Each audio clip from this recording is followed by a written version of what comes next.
What up, what up, what up? It's your boy Woody, and guys, today we are doing a live podcast, a live whatever you want to call it, and we have quite a bit of people here. We do have some topics, but one thing I do want to talk about is, right off the bat, is what is up with that 300s nation merging with the 500s nation? Like, that is a 200 nation gap. What is going on with that? New globes. Yeah, 2 new globes. Like, does anyone have, like, everything that we have known about the game and, you know, nations getting merged? That is just that is gone out the window. That is gone out the window. What do you guys think about that? I was looking, I was like, they're going to be a powerhouse. I'm in 594, right? They came right into our realm, you know? Right. And I went over there, started looking, and the players that came from 394, I believe, it looked like, you know, they're not very active in kill events and stuff like that. All their kill counts were very low and stuff like that, so I don't know if that had a factor in it. Well, I mean, there's still in the 300s nations. There still are other nations that haven't got merged yet.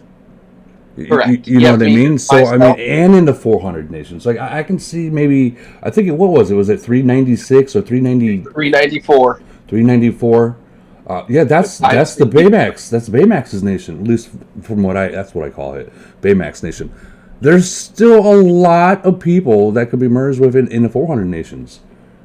Or even 564 got a merge at the same time my nation did, and we still haven't got our second merge. Well, you're not, unfortunately, I hate to say it, you're not going to get a second merge probably for a little bit. You still, 373 is still waiting for theirs, 374 is still waiting for, there's some people in the 200s nations that are still waiting for merge, but... yeah, but the 564, they were a strong nation. They were strong. I don't see how they got a merge before us. They were strong. Yeah, we beat them in events, but... I don't know. They had a lot of big accounts, big spenders. I don't know, man. I just that gap. I just can't get over that gap. That 200 nation, 2 globe gap. That's huge. So let's talk about that. You know, like if let's say if they are going to start doing that, is it possible that maybe some of the 200 nations that haven't been merged yet might get merged with maybe the 300 nations or the 400 nations? Like, is it possible? I mean, is there a bigger picture, a bigger plan that is taking part that's kind of like unraveling? You know what I mean? Like, yes, I think I would love to be merged with like the 400 nation, you know, that I love, right? Like, I would love to see you merge with them, with us.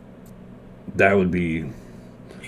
You know, speaking of merge, while we're talking about this, like, I've seen a lot of people, even in the thousands nations, already saying we want to merge, we need a merge, and if you need a merge, why are people asking for a merger in the thousand nations already? Like, I personally think, and this is my personal opinion, if you're in 1,000 nations, even like.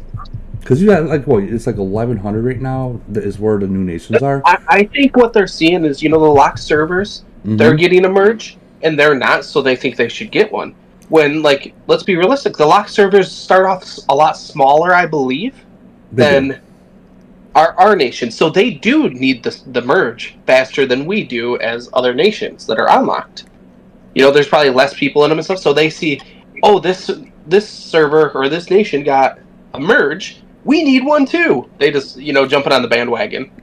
Well, I mean, here's the thing. Like, I've checked out some of these newer nations. And speaking of, you know, the thousands nations, we actually have Jimmy Hoffa here.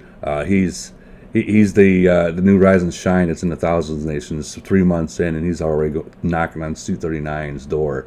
Like, Jimmy, welcome, Jimmy. Thanks for having me. No problem.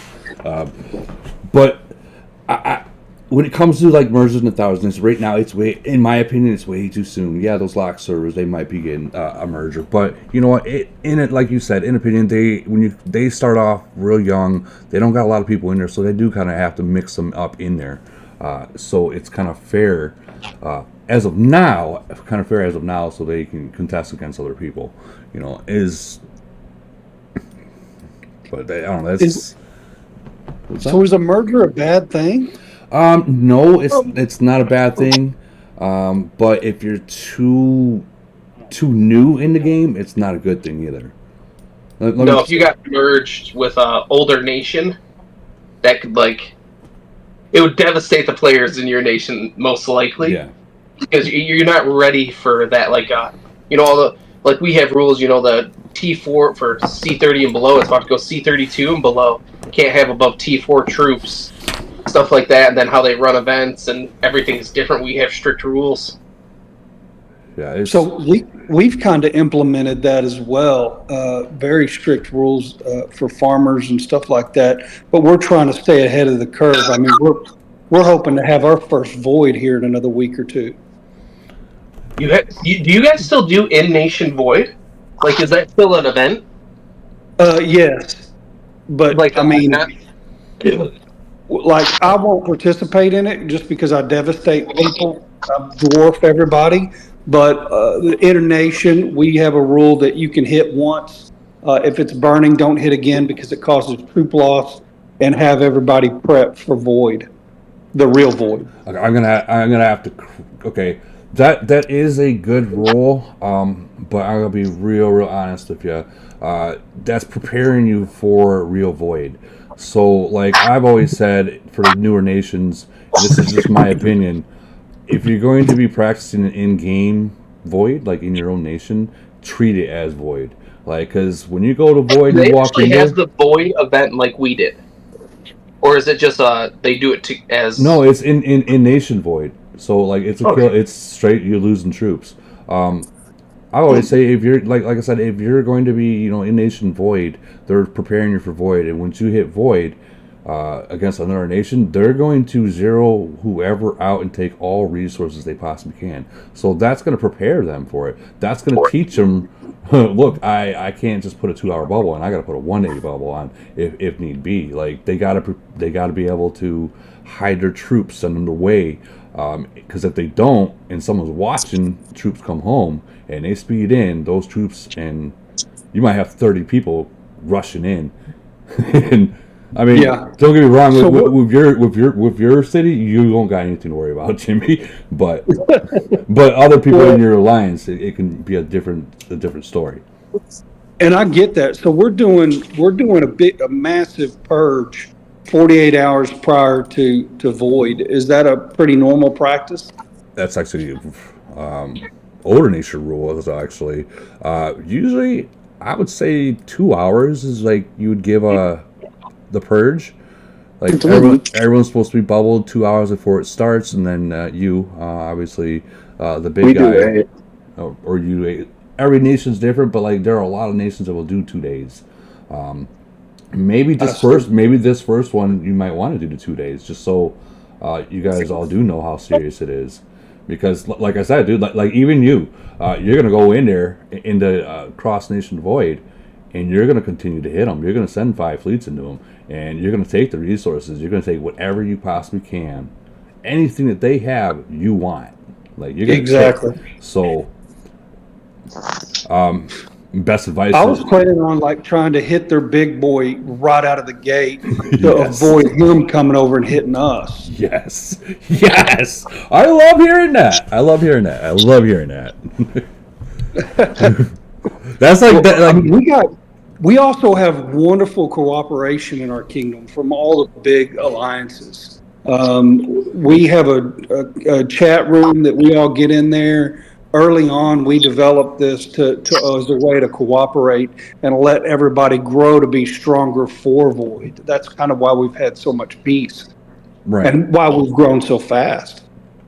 Yeah, you guys have grown really fast. GG's the way you guys are growing, really fast. Well, we have our farmers, feed the alliance weekly and continue to spend and try to beef up as much as possible, because we all the leaders of the alliances in 1016 want to win at all costs.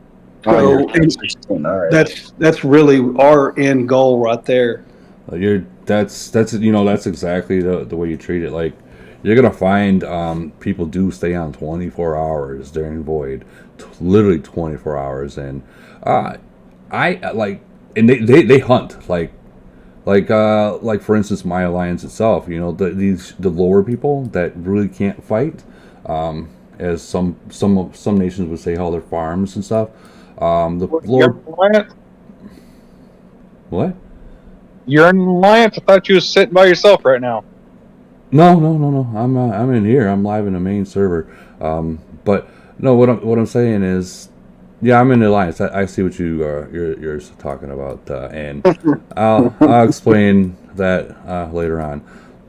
But the people that are in your alliance that you don't want to attack, or you don't want them to attack, have them consistently searching for cities for you to hit, or the other people that you guys can do a team attack, a speed attack on, and so they play their part. You know what I mean? They're playing their part. They're watching fleets come back. How far away a fleet is coming back to a city from a mine they're hiding their troops at. Stuff like that. So, Dude, that's a wonderful idea. yeah, and Get those smaller players to use. yeah. They're that's their part. They're taking their part. They're doing their job. So they're helping you out, helping your nation out by doing that. What I do suggest, and during void, if someone's bubble does drop, and I hate to say this, and people hate to hear it, if you see a bubble drop, speed scout it. If they got troops in there, dude, you gotta eliminate their troops before the enemy does, because it does come down to points. That's what it comes down to, is the points. So, like, kick them out of the alliance and zero them right there. So, during void, you cannot kick out of the alliance, and you can't join an alliance when void starts. Oh. So that's why that 2-hour purge is so crucial, to make sure everyone is that doesn't have a bubble is zeroed out. They don't have no troops in there because they can't join during void. There is a way, and I will tell you. Oh yeah, off of I was gonna say, don't say there yeah, is. there is a way, but I'll tell you off the live when it's over how to do it. But don't want to expose that one. I think Grim Reaper here and I are both thinking the same thing, that it's to a point that you don't defend the city. Am I wrong? No, 100%. Like, well, in a frenzy, don't defend, but No, I will frenzy- defend. Like in a void, I will defend. Absolutely. 100%. Yeah, not frenzy. Absolutely not. That fucker dies. But for void, say he's got 3 million troops in there, are you just really going to kick him in zero? Well, I mean, With a void, yes. I zeroed somebody who had, I think, 2 million, 2.5 mil before void started. He didn't bubble. That's not my problem. He knows the rules. Did he get There's reinforcements nothing or not? special. And even if I didn't bubble, there's a chance they would do it to me. Well, maybe. Well, I mean, say you got 25 fuckers on your ass and nobody else is defending you, and you got 3 million troops. When you got 25 attackers, are you gonna pick that person, or are you gonna use that person as bait? well, that's another suggestion right there too. But what I'm talking about is if someone in a different alliance, their bubble drops during void started, and it happens all the time.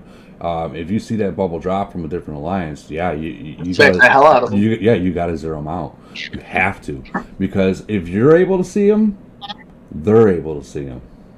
Yep. You're talking purge. No. I'm talking about during void. During void, their bubble drops. You got to zero them out, or you can use that to your advantage. Hide, wait for someone to port, send one fleet and their Titans out, and literally send 5 fleets into the enemy city. If they don't hide their cities. I mean, Jimmy, this is going to be your first void, so the enemy nation's probably either going to be their first or their second void. So they might not get the whole hide troops things yet. So they might keep their troops in their city and learn that really hard lesson for the first time. God knows I learned my first void. I learned my first void. I thought it was someone. Boy, they Baymax City in 394. That was my first void. He taught me a very valuable lesson on my first void. Dude, it's kind of funny. Like looking back, we had our first void, and people lost like 200,000 troops, and it's like they quit. They sold their city, and I'm like, or not sold, but gave their city away. I'm like, looking back, it's like, wow, I go through that in a void now sometimes. I think I've been going through, let's say speeds. I go through about 500 each void and like 120 ports a void. Oh my word! Well, I mean, when you attack someone, you never stay in that same spot. You port. No, they're watching. Yeah, they're watching as soon as, and that attack feed. I'm charging it right now. That attack battles. Go build a fire for your mom. Well, assuming my first few voids, I won't really have to worry about because I dwarf everybody in my world. That's true. That is true. I mean, they can send their whole entire nation after you. I mean, you're sitting at what, 100 million BP right now? So 130-ish, yeah. Yeah, you're not gonna have to worry about it. At least not yet. Once you start reaching like, I don't know, like 2 years in, if you're still at 100 million BP, which I highly doubt you will be, then you're not safe anymore. But because I'm going for the billion mark. You going for the max to 50 million troops, huh? Yes. Ooh. Yes. Ooh. Oh boy. What's that? 50 million troops. Can you imagine hitting someone with 50 million troops? Somebody with a whole fucking world on 50 million troops. Dude, I would hit it, and I'd see that bar, and I'd be like, damn. That bar wouldn't even move. Like, I don't even think that it would budge. No. Let's be real. I don't think it would budge. Like I would hit that and be like, well, using my get out of free jail card, hit that SOS button. Well, I would most likely look at the BP before I did it. Hopefully you do your homework before void start and figure out that that's something that you stay away from. You stay away from. Stay away from. So I have a question on that. You mentioned SOS. Okay. Is it best to stack? Like, I have all these officers maxed out at level 18 stuff. Do you stack all of that along with SOS and slaughter and hit one time? So the SOS is an emergency. Yes, that's what I do, Jimmy. I use all of that at the same time. Yeah, so the SOS is an emergency. Like when let's say that you're attacking someone, right? And that battle's going on for a long time, and then it starts to go south, like you're not going to win it kind of stuff. That's when you activate the SOS. That's when you activate the slaughter. That's when you activate the exterminate and stuff like that. But before you hit it, you want to always activate your Aeon and activate the Alexander skill as well. Make sure your hospital is healed. Yeah. Okay. Always make sure your hospital is empty before you go on your next attack. I see. As soon as that hospital's full, you lose all your troops that die after that. I did not realize SOS was after you've launched your march. I thought it had to be activated prior to the march going. You can do both, but here's a problem. If you do it before you hit a city, and they have no troops in that city because they hide it, you just wasted it all. Oh yeah, and you won't be able to use that again. So it's very it is the one card to get out of the jail free card right there is that SOS. Yeah, you'll have to heal your troops, but I mean that's all part of the game, It's either heal the troops or have to rebuild them all. It is a big. I think you definitely want to just heal them. Just heal them. Just heal them. Just heal them. But so have you guys got the nation you're going to be voting yet or no? No. Okay, so you're in the you got that case I needed him to come and get me. No, that's nice. So you got the wait screen then. Yes, Shit. we're just waiting. Prepping and waiting. No. Well, you'll get it. Trust me. When you get it, you're gonna have. It's gonna look like this. Right now, we have frenzy. So this is gonna be a no troop loss event. Expect lots of lag. Yeah, there'll be some lag. There will be some lag. We've had frenzies that, yeah, they lag pretty bad. Oh, I can get through it anyway. Somebody needs to mute. Double and I'm seeing it's gonna keep going all night. Yeah, Father figured I'm gonna have to mute you if you got, unless you want to mute your mic. Sorry, buddy. In the morning before you pull out. All right. Sorry, buddy. What are we pulling out? What? I had to mute him. I'm sorry. No, unmute that. I want to know. No. Guys, we gotta be PG-13 here. Come on now. Come on. This is not my server. Come on. Respect the rules. Respect the rules. You gotta be okay. But it's So you were saying that you were saying you got like what 5, 6, 7, 8, 9 million troops, right? Yeah, I got 7.5 million, I think. 7.5. That's what, man. You're gonna walk over them. All T11, T12. Jesus. So what are you going to do? Because you're gonna run into this a lot. If they in the recruiting phase, if they straight up put 6 billion points on the board in just recruiting phase, and they all bubble, and I mean they all bubble. You have to bait them. So a lot of nations will do this. If they know they can't beat you head to head, they'll try to beat you in the recruiting part of it, and then lock their nation with straight bubbles, and it's very hard to win at that point. So if you I see. Yeah, it's very hard to win if everyone's bubbled, because you'll be looking, where is a bubble dropping, and there won't be. Like for instance, if you go up against like 441s, not saying you will, but if you do, and you're sitting at 38 right now, even though how strong you are, I would still suggest for you to just bubble. Tell your whole nation to bubble. Hey, put a 3-day bubble on it. You know what I mean? Yes. But if you still want to win that, you're going to have to go all out on that recruiting phase. I see. Yeah. So the strongest commander event always does the void always follow that 4-day, 5-day event or whatever it is. You build troops, kill monster stuff. The kill event on the strongest commander will always be the last day, that 5th day. So when it's happening, it's going to be Saturday night at reset. That's when it is, and it lasts 1 day. I see. And it's pure chaos. If you get an enemy nation that will straight fight you head to head, it's going to be real fun. It's going to be extremely fun for you, and for them. Win or lose, it is fun. But when it's a bubble fest, it can be real boring.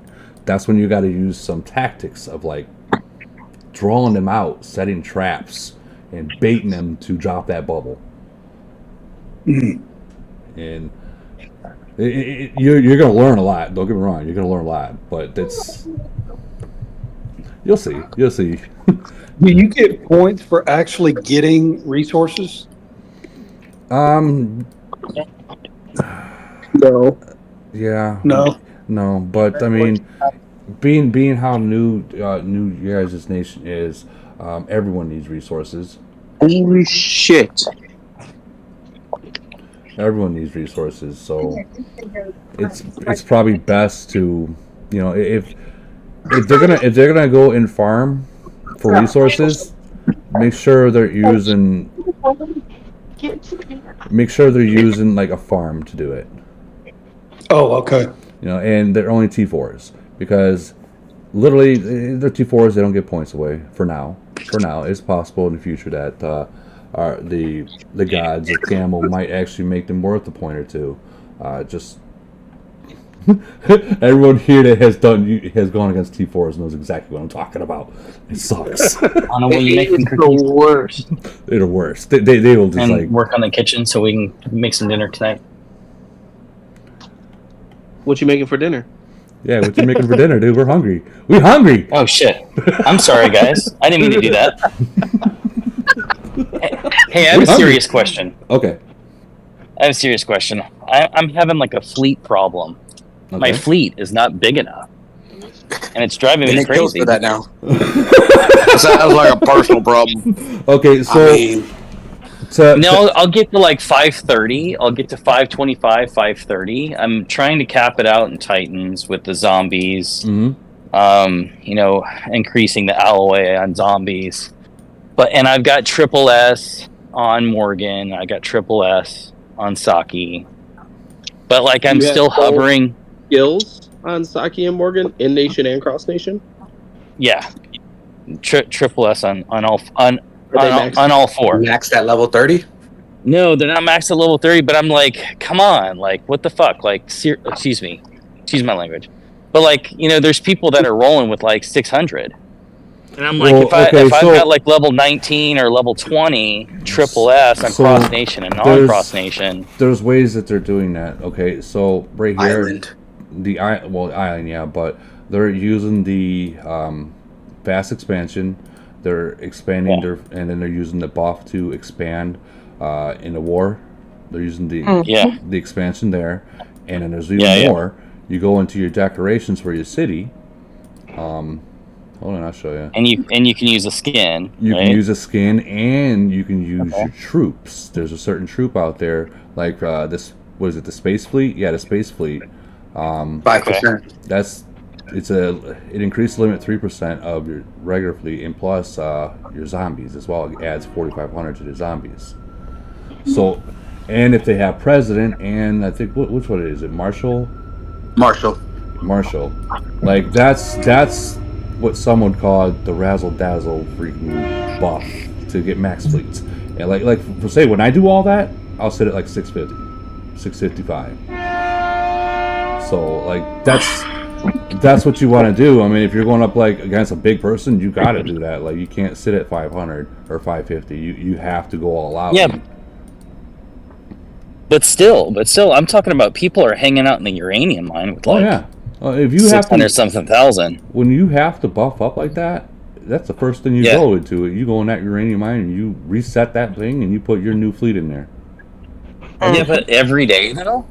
Every day. You see people. No, I'm talking about like.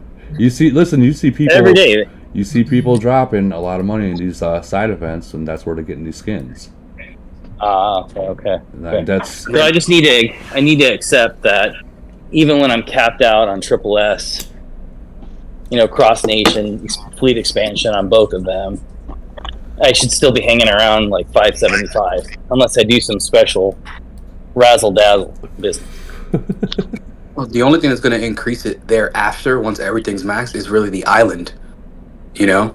That's the only thing that's going to incrementally keep increasing. Well, you got you got the ladies, but that's more for the zombies.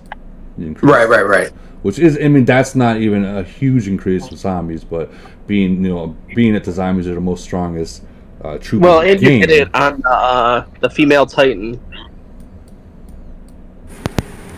The female Titan. Are you talking about the equipment? You go down to the tail, and it's the bottom left one.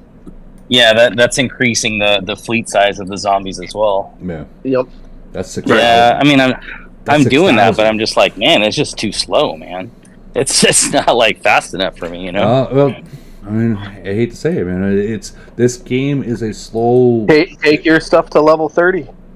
Yeah. I mean. That's what That's what I'm gonna have to totally push for, but I'm still like pushing, melee HP. I'm still pushing, long range attack. I mean, there's just so much stuff to work on. Where do your stats sit now?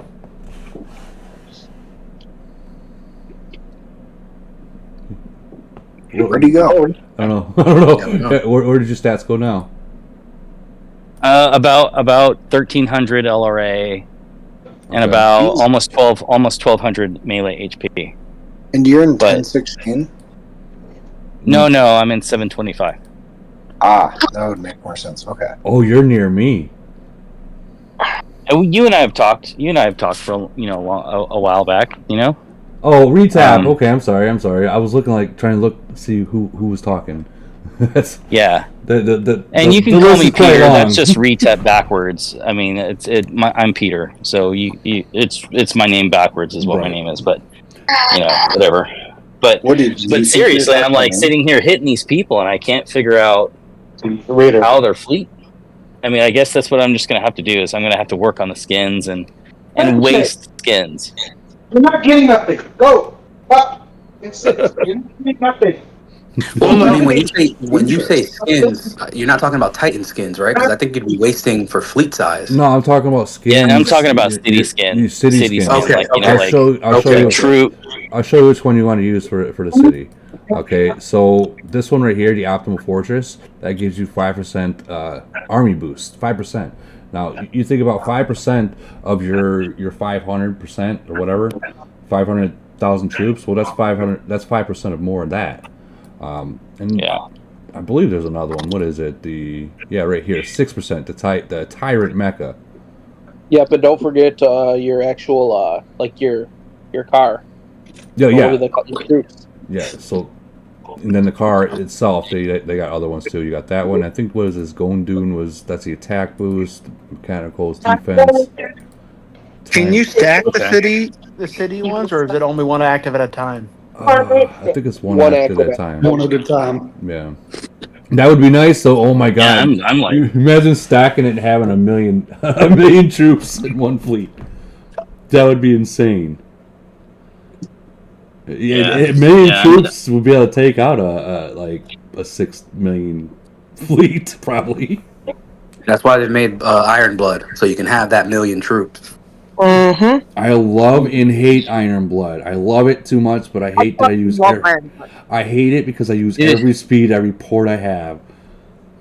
It's just a money suck is what it is. It's like, I like what Lumberg said as he goes. He said use money one time and go all out one time, Rocky, and then just go in and do no money next time.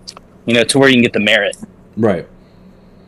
And but here's the thing: when you got a competitor, when you are very competitive in the game, the second you walk in there, you're there to the end. Like it's very hard to walk away if you're someone that's very competitive in the game. To walk away and just okay, I'm done, dude. It's too hard for me to do. Like I can't do that. Like if I enter that thing, I'm going to try my hardest to get first. Yeah, I'm the same way. I've tried to say, you know what, I got 1 billion points in the first round. I don't really need to do much here, and then end up going all out because don't have a quit for me. It happens. It happens. But I mean, like what? Global Conquest is literally what a couple weeks away. So in your bed. Yeah, Global Conquest is a couple weeks away. So with that being said, I mean everyone should be saving their speeds and heals because it's What is Global Conquest? Learn to eat faster. She's not going to be eating.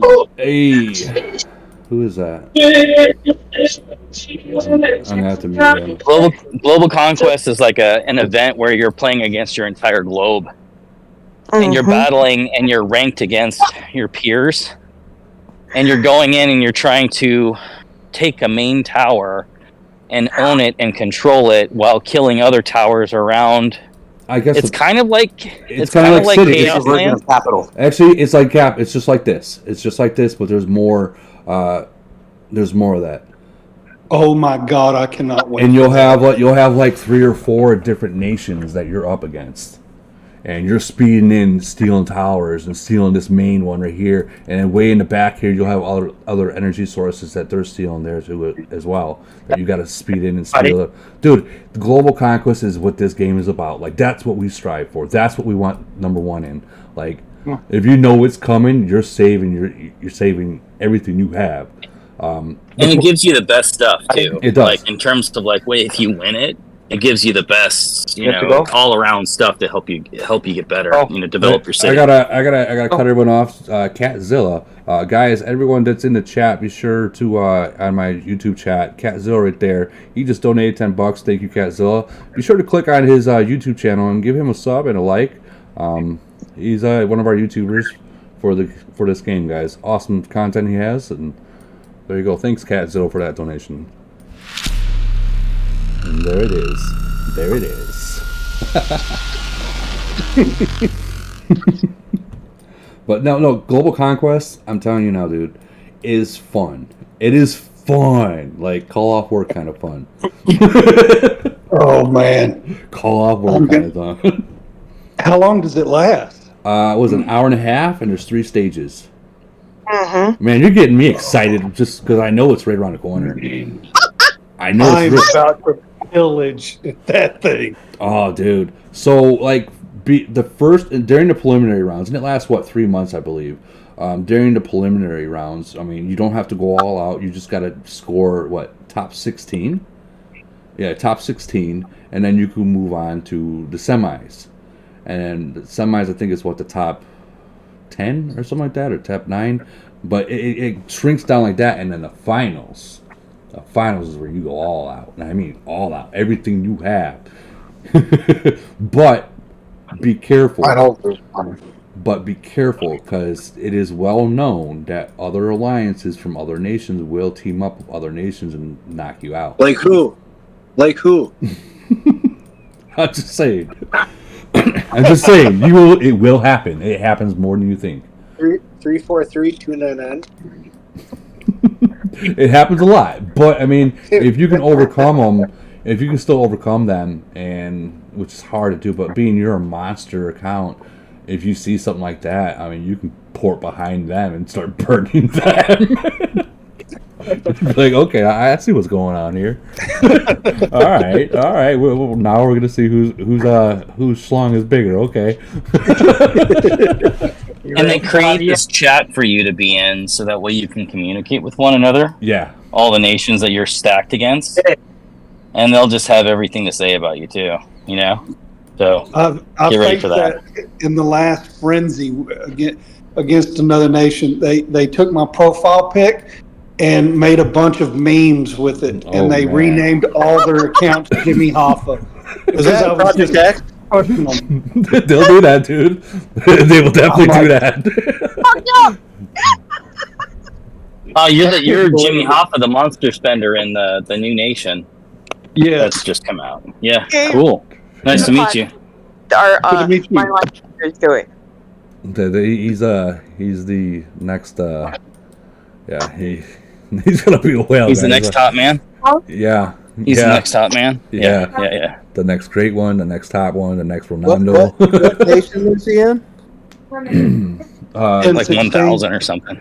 1016. We will actually go visit his nation real quick. I probably won't come home until late. You better make it home safe. Oh wait. Yeah. Yeah. Jimmy. All right, so this is Jimmy. I just want to tell you, this is Jimmy. It gets to be like a drain though when you're like the only strong one in your nation, and other people aren't really doing the thing. Like you'll find it difficult to win an event because they'll be so dependent on you to win it for them that you'll just kind of get to a point where you'll get burnt out. Usually that's sorted out. You should have just came to 52. So invest there, and you'll be more than happy. So Jimmy, Nation 52, I gotta explain to you, is probably one of the top 3 nations out there in the entire game that if you have Void against, you're gonna lose. Even you, buddy. You're gonna lose. Like they just. Yeah, I can't explain it. Like, there are nations out there though, like 219, 52. They wouldn't. Yeah, they wouldn't put us against somebody like that, would they? No. They would. You're way too far. You guys are literally literally nearly 1,000 nations away. You're never going to see them. The only way I don't know. I don't know that. Like I've been fighting against 400s. You know, I'm 725. They did that with Jason, though, right? Didn't they just move Jason to? Didn't they just play like some 600s? Who you talking about, Jason? Yeah, didn't Jason and Anton just play someone from the 600s? I think he fought that El Professor. I forget what nation he's from, but they fought him. They brought the 830 up into the 900s, and El Professor actually won. That nation won it. What was it, 916 or 9 somewhere around there, 918, somewhere around there. They fought, and El Professor outdid him. I think he recruited like 4 billion points in recruiting. Yeah, that was a big. There's more to the story behind it, but I'm just saying he went all out. Yeah, I think they wanted that though, didn't they? Didn't they pay? Like they say that's what they wanted to do. So it wasn't. From what I understood, from what Facebook said, and this is just what Facebook says. So obviously, if it's on Facebook, it's got to be true. So apparently, Jason's got two. He's got two accounts in 2 different nations, right? And one account he couldn't beat with, so he asked his VIP if they can match him up with the other nation. Like I said, this is just what people said. I cannot prove or say that it actually happened. This is just what people have said. And El Professor just put his foot down. He showed up. He showed up. Did Razzle come over there like he said he was going to? Over where? Remember we were in this chat and Razzle was like, I'll come over there. I'll come over there. He kept, talking his talk. He was telling the professor to give him a city, or he was telling the professor to give him a city that he could fight with and he would help him win. Well, technically, we don't give people cities, if you catch what I'm saying. Yes, I do. I understand. But I didn't realize the parameters. Yeah. So I mean, it's possible he might have, or it's possible he didn't. But I'm sure Razzle had his hands full.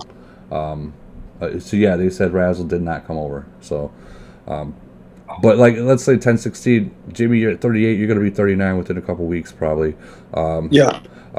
And you got the closest one to you is 32. So in the thousands of nations, you guys are actually not doing bad at all. You're a super guy, so you're gonna be probably 41 real soon, and that journey is. You haven't had a void or frenzy yet? No, no. I've only been playing 4.5 months. Oh, that's crazy, dude. I know, right? He's already knocking on 39's door.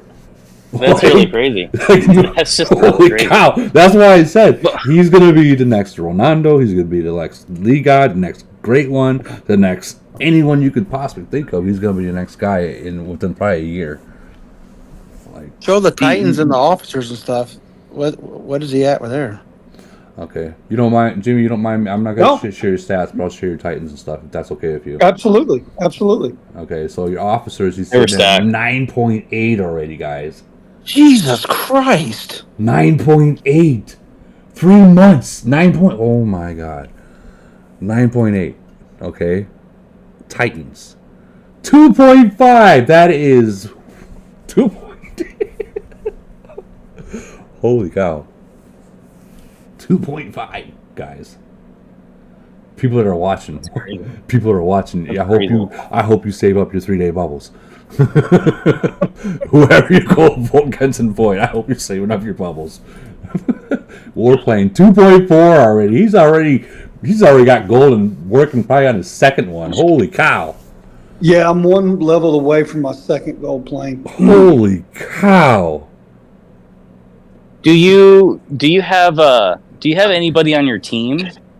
And I don't want to tie this into 52, but I will.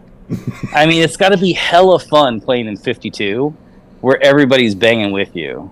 You know, but like when you're alone, I've been like the big in my nation, which I'm not even that big. I'm not even anywhere near you. Okay, but hey, you gave me a run for my money. No, he didn't. I mean, but Nobody wants seriously to though, gang it gets alone. tiring. It gets tiring when you're like. What I started doing is buying farms for all my R4s every week to feed them up, and then like give them AOZ coin to help beef up quicker. Yeah. Wow. Okay. Wow. Okay. Yeah, You that's are something extremely special, nice. dude. That's Come to fucking like 52. lottery winner money. We Is don't. what that is. We don't talk about money, guys. Okay. We don't talk about money. We don't talk about personal You life. just talked about $10 from. But that was a donation. That was a donation. Okay. Oh, okay. But I know where this was going. I know where this was going. That's why I had to stop it. Is your equipment all gold? Yeah. Gold 6? Yeah, it's done. Jeez. Oof. Equipment is done. I'm gonna check your island out. Biochemical zombies are almost done. I think there's 2 levels left. All the research is done. Holy cow! You got a level 13 movie theater already. Level 13. Level 13 freaking bar. Oh my god. Listen, this is a question for 52. How did 52 pull all that talent? Did they pull it Jimmy Hoffa style, or you know what I mean? Like, you know, because like when you have grit, you form that grit yourself. You know, like it's. I mean, I love that concept, but how do you get people to like stick in the game and, you know, like remain relevant and remain really, really good and by your side, that type of thing? Like, how is 52 when you say you're going to fight Void? It's typically not one person. You're fighting the whole nation. The whole nation's going ham. You know, so how do you pull the talent to your nation? That's what I want to know. A combination of things we can't discuss all on here. Yeah. All right. Well, my name's Retep. Sidebar. You know, like sidebar. Yeah. You know, I think you can message me in Discord, right? Like. Yeah, but you see me in there? and to be fair as well, we it's not the entire nation. It's like really one alliance, and a decent second, and going against our own nation as well, because we have one entire alliance that all they do is zero us or try to zero us while we do all events as well. Yeah, so you're in Civil War. They're in Civil War. 24/7. We've been in Civil War for the last 2 and some years that I've been there. Even during Void, they are still civil warring each other. During Void, that makes sense. We gotta that's attack our own probably why cities. they're like so stubborn and ready to go. That's probably why they're so strong, because they're outside cats. They're not inside cats. They're outside cats. They got to learn how to scrap. That makes sense. And unfortunately, or fortunately, we have probably the lowest BP as well as of anybody else in that entire globe. Total nation BP. Probably in the entire globe. We're not fat cities for the most part. Yeah. Well, you can't. I suppose you can't be. I mean, if you're getting tagged by, because stay in the bubble. Just stay in the bubble 24/7. That's all I've done. Well, I mean, Civil War, it will teach your nation how to bubble, how to hide troops or hide. You know, it will teach you, and it Civil War will also humble you too. It will really humble you. Like you wake up in the morning and you figure out that you only put an 8-hour bubble on instead of that 1-day bubble, and you literally got no troops left. Oh, you come real humble real quick. Wow. Yeah. That makes sense. But seriously though, like when you say the whole alliance, you've got one alliance that goes ham. How did you pull all those people to go ham? That's a sidebar chat. Yeah, I got to know that.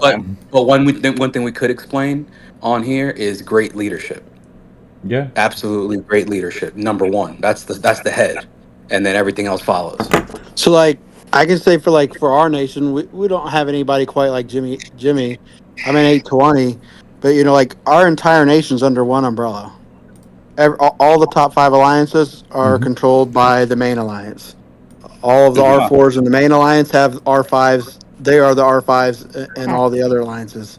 So we made a tier system, and we move people up based upon merit, et cetera, right? Mm-hmm. And so there's no more civil wars, right? Reputation. One person might, drop and try to hit someone or whatever, but then they, become perma-zero. Yeah, nation like a enemy of the nation type of thing. 820. Man, that's a fantastic idea. We're similar in 1016. The Big Five have become the Big Four, but and now we're moving it to the Big Three before Void, and putting the best players in the top three. But the fact that you got R5s that are, I assume they're just like secondary accounts, and the main is in the main. Yep, exactly. That's genius, actually. That is genius. So then we teach them, and the lower ones, kind of different things in each one, right? As like a tier, right? Like here, you're just trying to learn the right things to do with your equipment, the right things to do with your officers, the right general fleet you should send for your levels, right? The next level, okay, yeah, now we're trying to do DoD triangle, right? And all of them we teach to do GC, right? Like if you're not playing GC, we're gonna have problems. Well, you guys also have to realize this. Like, real life has to come first before this game. Okay, so Yes. like that's honestly that's the reason why my nation didn't make finals when it came down to last GC. I can only do one. I was at work, and I will not put the game before my job or my real life stuff. And it happens. It happens to every single one of us. You know, it does. Like we have a constitution. That's the first thing on there is real life comes first. Yeah. So if you're absolutely right. Real life has to come first. Like, if that means your nation's got to take the L for it, you got to realize, okay, your real life has to come first. Because without your real life, you can't even afford to play this game. You're exactly right. Well, that's what I was talking about in terms of like, you know, you're going to get to that point where like everything's going to be riding on you like all the time for every event, you know. So you're going to be like, okay, you got to build that team around you. You got to get those people around you, you know. And to me, helping them with this and that is almost like a welfare system. It doesn't actually make them stronger. It could actually make them weaker. You know, it could make them like dependent. I mean, how can you know that though? Really, his nation is so young. But see, almost all of my R4s and other people in my alliance have played in other nations, so they all have very good experience. But the game's expensive, right? It's not cheap to upgrade, especially upgrade fast. And Correct. So that's one of those things. Resources and gifts like that can really help them maximize every single resource and every single dollar spent. I completely agree with you with that. It does. So they got that barbecue, 660 things. You get the barbecue set. I'm knocking on level 12, so I wonder if I get to. You can skip a meal, Woody. What? Nothing. What'd you say? What'd you say about my mama? No, but when it comes to your void, dude, I think you're gonna be fine. I think you're gonna have trouble trying to find people, but like someone brought up earlier today, and people were asking me about what happened in my nation. Chain of command, guys. So, guys, you have to have chain of command, and you can't have people going doing what they want. And if you have someone that is doing what they want, and I'm not going to be specific with what happened, but if they're doing what they want and not having a chain command or talking to your R5 or R4s, you have to deal with what's going on. You have to, because if they continue to do it once or twice, they're going to do it again and over and over and over again, and other people are going to see it, and they're going to continue to do it over and over again. So you got to have control. And I don't know if that makes sense, but like for instance, in 52, if someone in 52 that was not your R5 decided to make a decision on their own without talking to an R4, what would you do to them? Well, they'd get a warning first. Everything's tracked, and I think Jay explained it best, right? If you're in a top tier alliance like ED1, the expectation is that one, you're going to follow exactly what the plan is. You're not going off on your own. You know, you're doing everything, and it's not so much spending in the game, right? With all these things, because that's not what we preach at all. But participation and activity and understanding the mechanics of when to come and not come, but it's in a way absolute discipline, right? You don't go unless told. You don't do things on your own. We don't solo. We don't sauce for that matter, or SOS. I mean, we don't do those things, because I haven't used SOS in 2.5 years, because we do group attacks. We do everything as a group. Absolutely, you have to do it as a group. You Obviously, there's situations in which it comes up and things like that, blah blah blah, right? Sure, but it's not a tactic. It's not a thing that's done normal, like right? It's like bomb, right? Like bomb. Yeah, exactly. Like bomb. And it's just strict discipline in that aspect. Listen, I mess up and I get a mail within the hour talking about, listen, you messed up. That's one. 3 strikes, and we're gonna have other issues, It happens. It happens. But but that's just part of being that a part of that type of alliance, and that's the way they want to keep it. So, well, I mean, if you're number alliance in your nation, and knocking on the door of being a number alliance in your globe, discipline is everything. Like, period. It's everything. You can't lower the bar for someone and then not do it for the other. It's we struggle with we want to merge with someone because there's not as many serious people. No, I mean, this game is a war game for one, and I don't know how to explain what I'm trying to say without actually making it sound bad.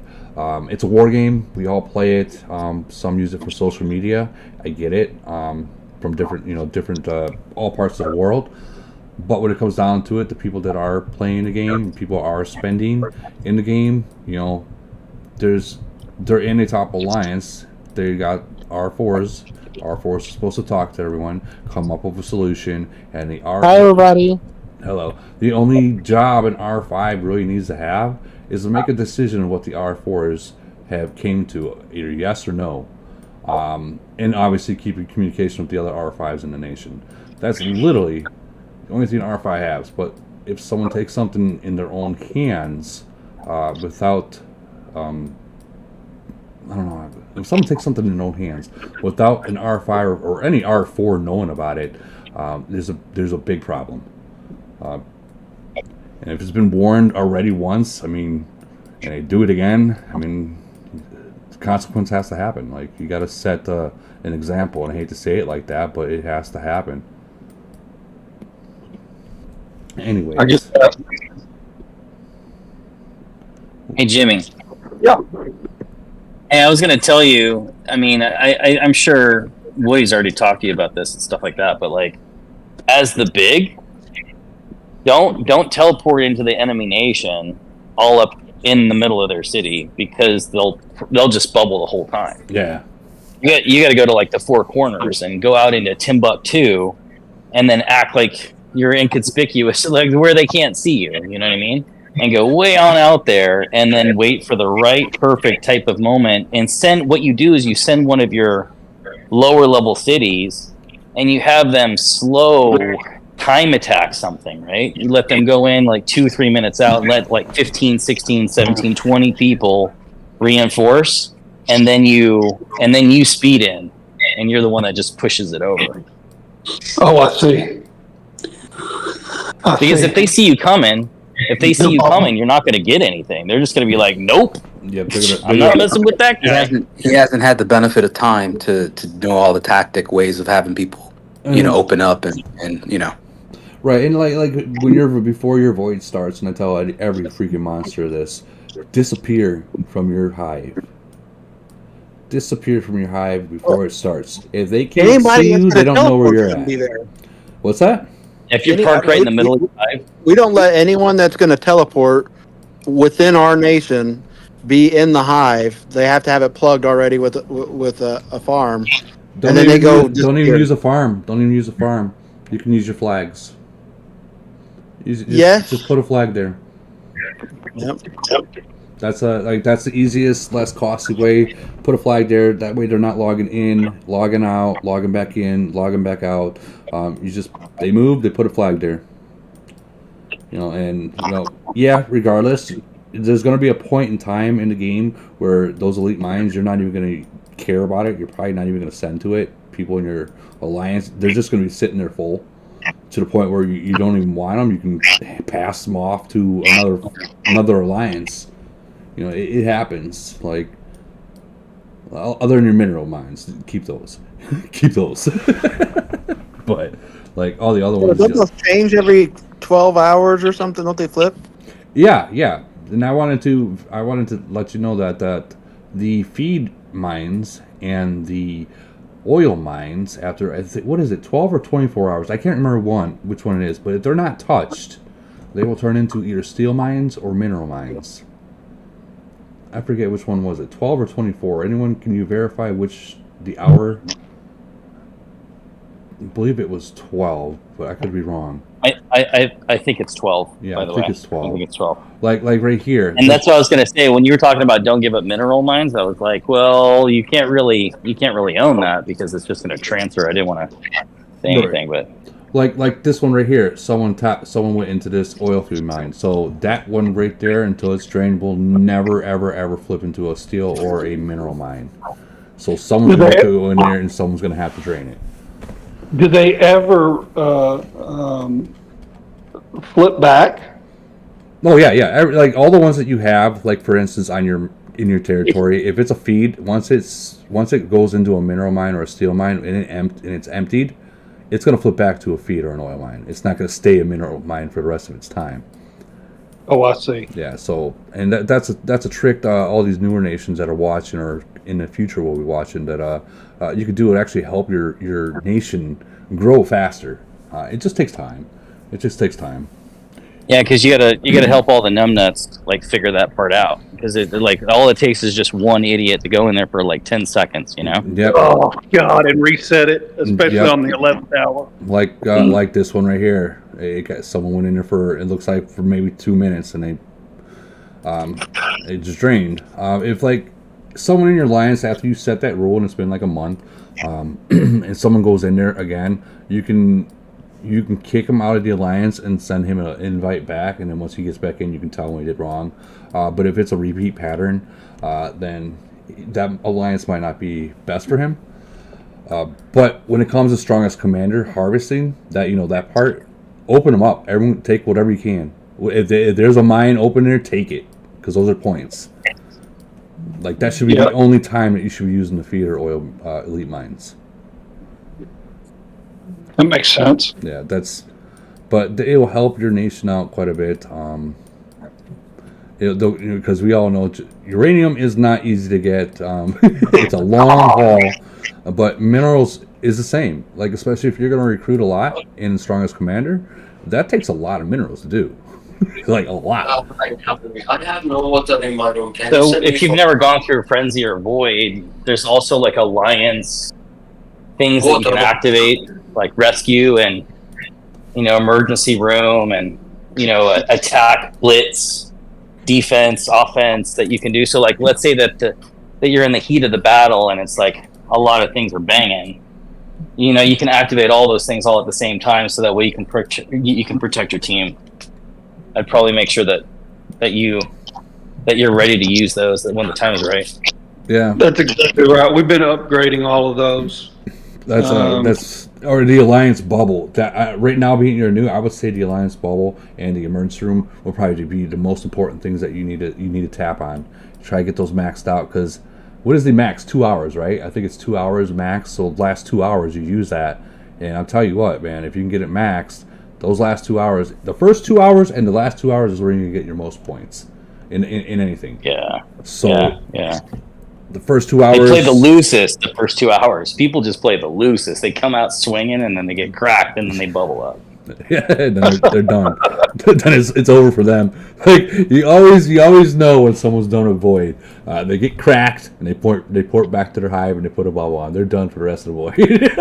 You made a good point though when you were like, don't be in your hive, Jimmy. Don't be in your hive. You need to be like the couple days before. Don't let them know where you're at. You got to teleport around, because once they get a beat on where you're at, they're going to be like, oh, he's in our nation. Oh, he's in our nation. And then they're going to like play off of you. Well, no. You're right on that part. Like the reason why I disappear is because like 709, they figured out where I was and I was going to go to sleep. And they parked one of their players next to me, right? Now, if they're parked next to me and they're got their eye on me, and as soon as I move, well, their big guy is going to bubble up and not fight. That's exactly what I'm saying. Yeah. That's exactly what I'm saying. Yeah. You don't want them to have a beat on where you're at. So you want to be dancing around all over the place. So that way they don't know at all where you're at. Absolutely. Because you want to be able to go to the other nation and go back home and go to the other nation and go back home and go to the other and bounce around to hit targets so you can fly through and gather as many points as you possibly can without them knowing where you're at. Because the moment they know that you're in their nation, none of them they're gonna be like, all right, I'm out. Let me know when he's gone. And then the other bigs will start playing again. Or they might port into the other nation. I use this tactic quite a bit, is I'll port into the enemy nation knowing that the other big people are online, and I'll let them go into my nation, and then that's when your smaller people in your alliance come into effect. They're watching for that. So when they see someone literally drop their bubble, knowing that I'm in another nation, I will hurry up and come back, port, and speed right into them. Like it takes. I did that last frenzy. It was awesome. It worked like a champ. I use that tactic quite a bit, and it works out quite a bit. It very, very good. But you got to remember, like I would say, from when you send your fleet out to where it enters into that city, it's like 3 seconds. I would say. Yeah. It's about 3 seconds it takes. So if you can get, if you can catch them out without their Titans, right? If you know for a fact that their troops are home, they didn't hide their troops. And they just sent out their Titans. If you can catch them, right, with your first fleet, and you speed in a second fleet, speed in a third fleet. Don't do what I do. Sometimes I don't use proper formation because I'm just trying to send and get there. But like, if you can use proper formation on that, and then he's tied up into a battle, and you can trickle another person from your alliance into that battle, and you're just continuously hitting him, killing every single troop. Oh man, the feeling of zeroing someone out during Void, knowing that they just lost how much money, not Void. I mean, I'm talking about Void. It's a huge satisfaction that you get. Let's be real. You don't feel like a little sad, like when you zero out like a. No, you're right. I do feel bad. But you gotta think of it this way: if it was you, would they feel bad? I mean, but seriously though, when you wreck someone 6 months, you know what I mean? Like when you wreck their 6 months, that's kind of, it's just a little on the sad side. It's like you're killing a monster, But I know it is what it is. But I'm pretty sure I've got a bunch of people waiting to get that opportunity.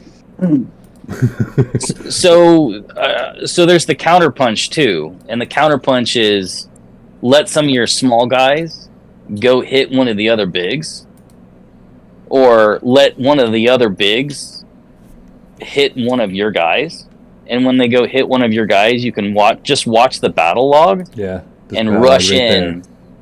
Just rush in and to save the day. But there is the rush in. You could rush in and save the day, or you could just rush into their city and melt their city with 5 fleets. Yeah, because they can't bubble because they're attacking. That's what I did in the last Frenzy and Iron Blood. I sent a rescue march, a speed in a rescue march, and then hit with my second march their city. Because I'm so much bigger than everybody else, I'm actually hoping to catch their Titans at home most of the time because I'm going to kill them. So, but I'll send one, kill the rest of their troops at home, and then when their troops come back after devastation because I've gotten in them, I'll speed them home and speed them to them as their Titan.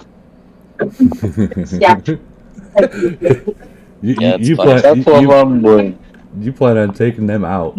I like that. Well, in Iron Blood and Frenzy, you don't ever feel bad because it's just make believe. I'm very much looking forward to Void. Oh, Void! I'm telling you, Void's fun. If you can come up with a nation that's literally gonna fight you, like they're not gonna pull the T4 BS. They're gonna fight you straight up, and they're gonna send rain, and they're gonna send you, or they're gonna send 40, 50, 60, 70, 80 people towards you. Dude, those are fun. And if it does happen, try to record it. I'll put it on my channel. Okay. I would definitely put it on my channel. like it's now to get those big battles. I mean, it does take everyone to be online. Don't get me wrong, and that's when merger starts coming in. Like nations that are like fresh, fresh, like how freshly first Void or whatnot. It's very hard to get the 30 people or 40 people, 50 people, 60 people online at once because I live in the United States, that person lives in Russia, that person lives in Ukraine, that person lives in London. It's very hard for that. But like in 52, they all have certain times. So and they're being that they have been merged quite a bit of times, they all know like they can send that many people. So that's one benefit of like merger, that you are able to get more people into one attack, stronger people. You don't want to have a merger and not make one super alliance. That's kind of a waste of a merger, if I should say. You want to have strong people in your main alliance. I see. Definitely have strong people in your main alliance, or else, like I said, it's a waste. Yep. Well, I got to run, guys, but thanks for having me on. Oh, no problem. 1009 loves you, Jimmy. Yeah, thank you for coming, Jimmy. Absolutely. Hey, nice to meet you, Jimmy. Hey, whenever you see me live, feel free, just jump in, man. It's okay. But yeah, will do, man. Y'all have fun. Oh, no problem. Will do. So I want to talk about some of the things about like new nations, new players. We have a lot of experience here. We got a lot of these new nations popping up. The first thing that you should be doing when you are a new nation, do not make farms. Like, guys, you can't keep making farms in a new nation, because if you do that, you're going to tie up your nation with too many cities, and they're going to move on. Like, I've seen one nation, I'm not going to say any names or which nation it was, but they came in and I swear they made like 30 farms right off the bat. Each person. Well, wow. Each farm is, with the system is counted as one person. Each nation's only allowed to have so many people. So if you tie up your whole nation with farms, well, you just lost out on someone that could have been a big spender coming in there. Right. And it kind of screws yourself. So let me make sure I understand that right. Okay. There's only so many cities allowed to be on a server, period. Whether they're farms or whether they're actives or whatever. And the cap is what? No one knows the actual real cap of it, other than Camel, but they're not going to allow like 20,000 people coming in before they open up a new nation. That's just, they have to keep it fair. They got, and honestly, I think it's all has to do with algorithm. They just can't keep allowing more people, and also it would lag too much on the server. I would suppose that. I mean, that'd be crazy. Okay, that makes sense. So like making farms right off the bat is the worst thing you do. I would say wait until a new nation opens up and then start freaking doing what you're doing. But that would just be but if you're already in it, you can't even really control it. If you're already in it. Well, that's true. You can't control everything, but you can control what you do. We just merged with another nation, and I tell you, I kid you not, every person in that nation had like 30 or 40 or 50 farms. It was just that sucks. Unbelievable. Unbelievable. That sucks. But it was. I mean, and they're all like T5, 6, 7, 8, and they're all swearing that they're not going to listen to any of the rules, and I'm like, oh my god! I mean, here we go. It's been a journey. Well, and it's been maybe 2 months. But when people are not listening to the rules, man, it comes to a point where you got to put your foot down. Like, you can't have people break your nation rules or your alliance rules. You can't do it. It has to be dealt with. Yeah, we're dealing with it. For instance, 373 when I was there. Ram, love him, but he protected farmers, and these farmers would break rules over and over again. He would protect them, so no one was able to clean them out. Well, the longer they get away with it, the more they're going to do it, and then it's very hard to get them out of your nation or get them to even follow the rules. And is he the one who won all the events? Was he like the big spender? Ram was a big spender, yeah. So everyone listened to him. You know, like he could zero out anyone in the whole entire nation if he wanted to. So you know, did he ever get to a point where those farmers lost him the win? Yeah, and I think that might have been like one of the reasons why he quit the game. If you can't control your nation, are you going to want to continue to play in there?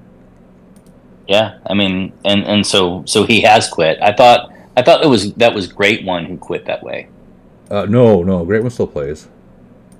Oh, does he? Okay, yeah, Great One. So it's Ram who was like, all right, forget you guys. I've got like 500 million BP, and I'm just going to let you guys figure out what to do with me, and I'm going to leave. Okay, so Ram and Lee Guy went at it in a void. This was freshly after GC, which Ram gave the order to make sure 425 doesn't win GC. So it was kind of an ambush on them.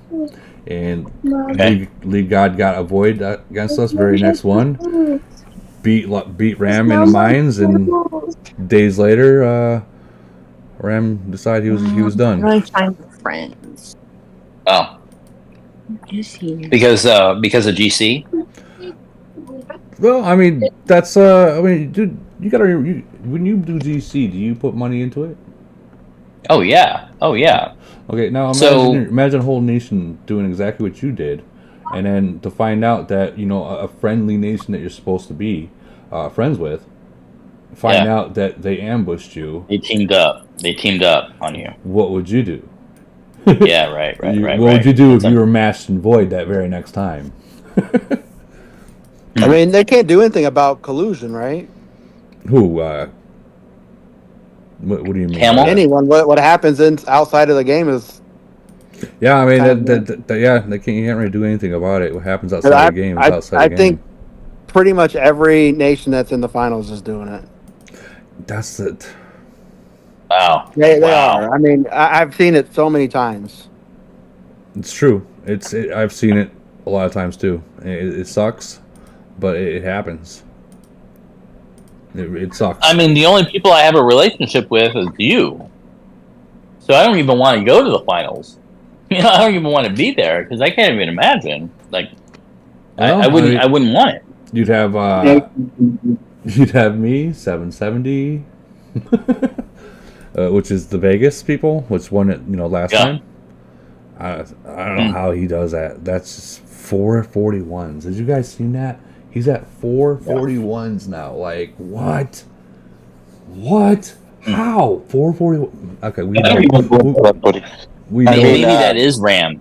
Maybe that's Ram saying, you know what, I'm going to come do this here, and I'm going to make you darn sure no one can collude against me. No, it's not Ram, because I checked out their nation chat, and the guy speaks in English. It's not it's not Ram. Ram speaks in Japanese. Wouldn't that be something, though? Wouldn't that be something? Yeah, that would be hilarious, but that makes sense. Like, Japanese are all about honor and how you do this. And I've watched people that are Asian, that are either Korean or Japanese, just walk out of the game because of somebody doing something crazy shady, and them just saying, "All right, well, I don't want to be around people like that," and then they just walk out of nowhere. It's crazy, but that's just how they are. Well, here's the thing when it comes to different cultures. Different cultures, you got to take in consideration that, like, how us Americans are. These are all about honor and how you do this. And I've watched people that are Asian, that are either Korean or Japanese. Hellfish, can you meet? Thank you. Different cultures that, like, for say Americans, we joke around. We'll say bad things, but it's actually just a joke. Different cultures, such as like Japanese and Koreans, what you say is what you mean. Like, there is no joking around. So you got to take that in consideration when you're trying to talk to them. Like, and Russians as well. And I'm not trying to point fingers at anyone, but us Americans, we joke around too much to the point where what we say as a joke, they don't take it as a joke. And like for instance, we talk about people's moms as a joke. Well, and over there, you talk about someone's mom in real life, you might get, no longer on this earth, kind of deal. Yeah, right. So right. I mean, it's kind of like that. You got to think about that in the game when you talk to them, taking consideration of the culture and stuff like that, or definitely don't say anything that can offend them, because they will. People like to hold grudges. If that makes sense. Yeah, and this is the game to do that in. This is totally the game to do that in. Right. Totally the game. Right. So, people were asking me if there's going to be a merge upcoming before GC, and I believe GC, if I did the numbers right, it should be GC should be coming in March. 2 weeks. No, I think March. I think it was March because it's it's twice a year, and it's only. Oh, it was February. Nah, I think it's March. I could be wrong. Maybe I'm off a month, but it's coming. I know. But normally the merges happen like right after that. They finish up all the GC and then there's merge after that. Correct. Yeah, they won't merge a nation during GC, but they might. Let's say if it is March, I believe there'll be one more merge in February, if there is. But if there isn't, there'll definitely be one right afterwards. And if you make it to the finals, you're probably not going to be the one that gets that golden ticket. Yeah, if you know what I mean. Yeah, right. Not saying that's the way it works. I'm just saying that it's possible that you might not get that golden ticket if you are in the finals. You've just proven to the whole nation that you're still too strong. Yeah. For a merge to be necessary. Yeah, it makes sense. And you still haven't gotten a merge, discussion at all with any of your VIPs? Who, me? Well, I have talked to my VIPs about merger, but I still keep getting we're not on that list quite yet. With Social Security, when you make too much money, you can go to the Social Security office and you can fill this form out called SS44. and it's a change of life event. And so you should probably fill out one of those forms with your VIP to let them know that Topman is no longer spending at the capacity, it's different, if there's a change of venue, you probably need to have that merge happen. Oh, I'm sure that they're very, very, very aware with what's going on with that. I'm sure they're very aware of that. So yeah, that's funny. So I want to tell people, if you guys are wondering what to get and what not to get, always get at least 2 packs of uranium in a mine. If it's offered there, guys, at least get the 2 packs, because when it comes to the point where you want to level up your city, it's always better to have enough versus, well, I need 400,000 more uranium. Because that grind sucks. So, and people have been asking me, how about the Titan pro tip that every day you can up the vitality on them 5 times? Yeah, this right here, and stack it up. Just stack that shit to the moon. Yeah, I do that as well. The vitality, as you see, I got nearly 4,000, and this is a cheaper way to do it. Just buy it. You can just buy it and get it out of the way. That way, you can continuously use your Titans without running out of the juice. I call it the juice. You don't need the Heron shot to get them going. I buy them at least 3 or 4 times every day. It helps you, but if you're gonna go try to drain farms, I think max is 5. I think max is 5. I think it is. Check it out right now.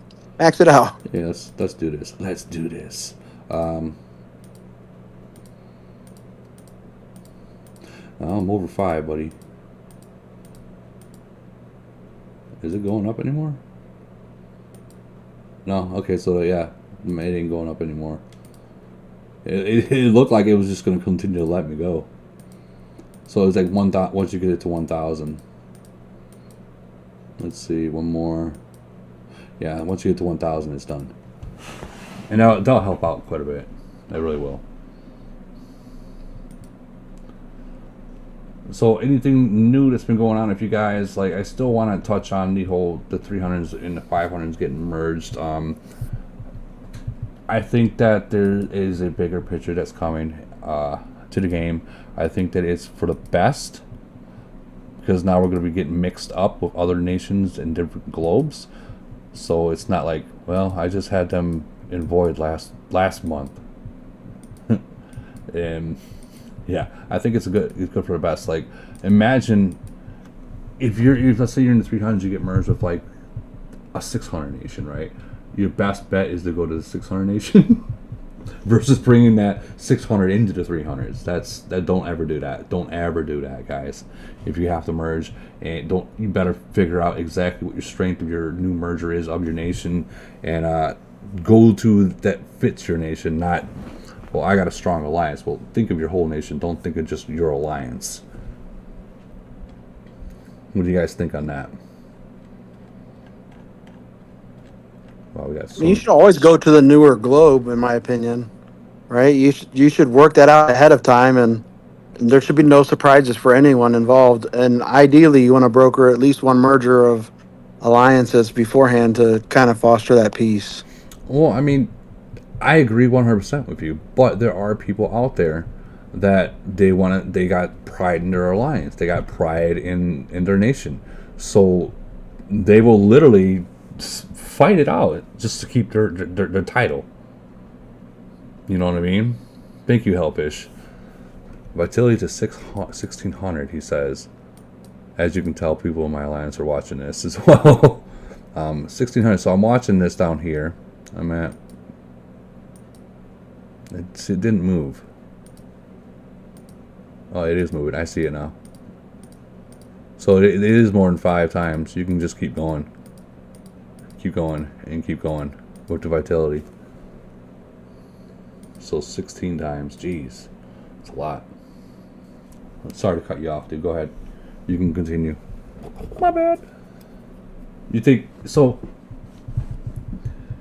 that moving to the newer nation would be the best, which I agree. But like I said, people will literally pick the pride. Can't do that. Like, I hate to throw people underneath the bus like that, but like 320, they had an opportunity to go to not too much later newer nation, but they had the opportunity to go into a newer nation. Well, now 320 is going up against 52 in Frenzy, which honestly, even if they don't win it, guys, I'm telling you, it is a honor to face those #1 nations in Void or Frenzy. Like, you get to learn a lot. Even though you lose, you learn a lot. I promise you that. You learn what to do and what not to do. More what not to do than what to do. So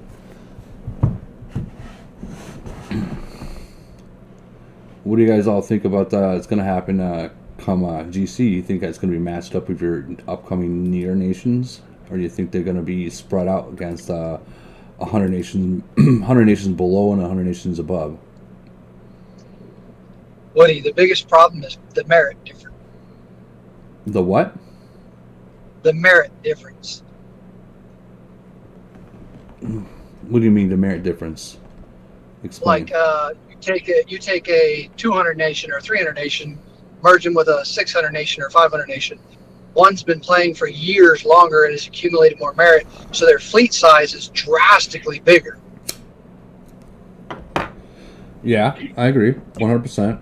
That's my biggest complaint about merging.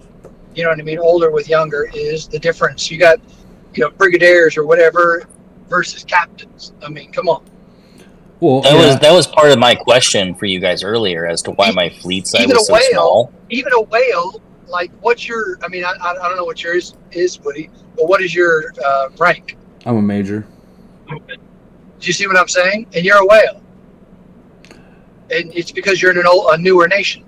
Correct. That is no. Now take a whale that is a brigadier that's got 10,000 more fleet because of it.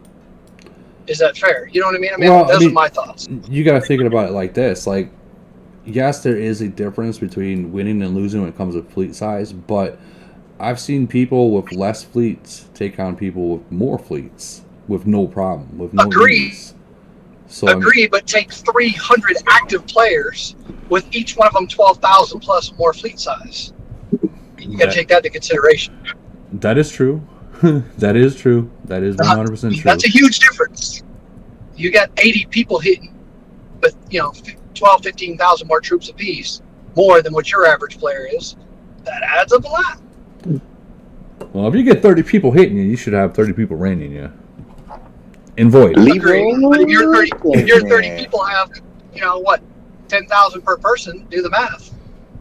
It's going to add up, I guess I'm saying. No, I agree. I agree with you. But, I mean... Not to mention the stats that you get with that as well. Thinking about it, think about this. Okay, let's say you go up against a nation like that, right? And you all of a sudden get that opportunity to have your nation merge with that. Now, is it still not fair against if you're going up against? No, I think the newer nation is tickled to death. I think the older nation is crying like a bunch of babies, pissed off. I don't think the older nations are going to be pissed off about that, because the older nations, like you said, they're going to have more merits. They're going to be stronger. So I don't think they're going to be like, well, wow, these guys are weaker than me. This sucks. They're going to be like, oh, we're going to walk through these guys. The newer nations, they're going to be like, this sucks, because they're beyond what I can get to at this point.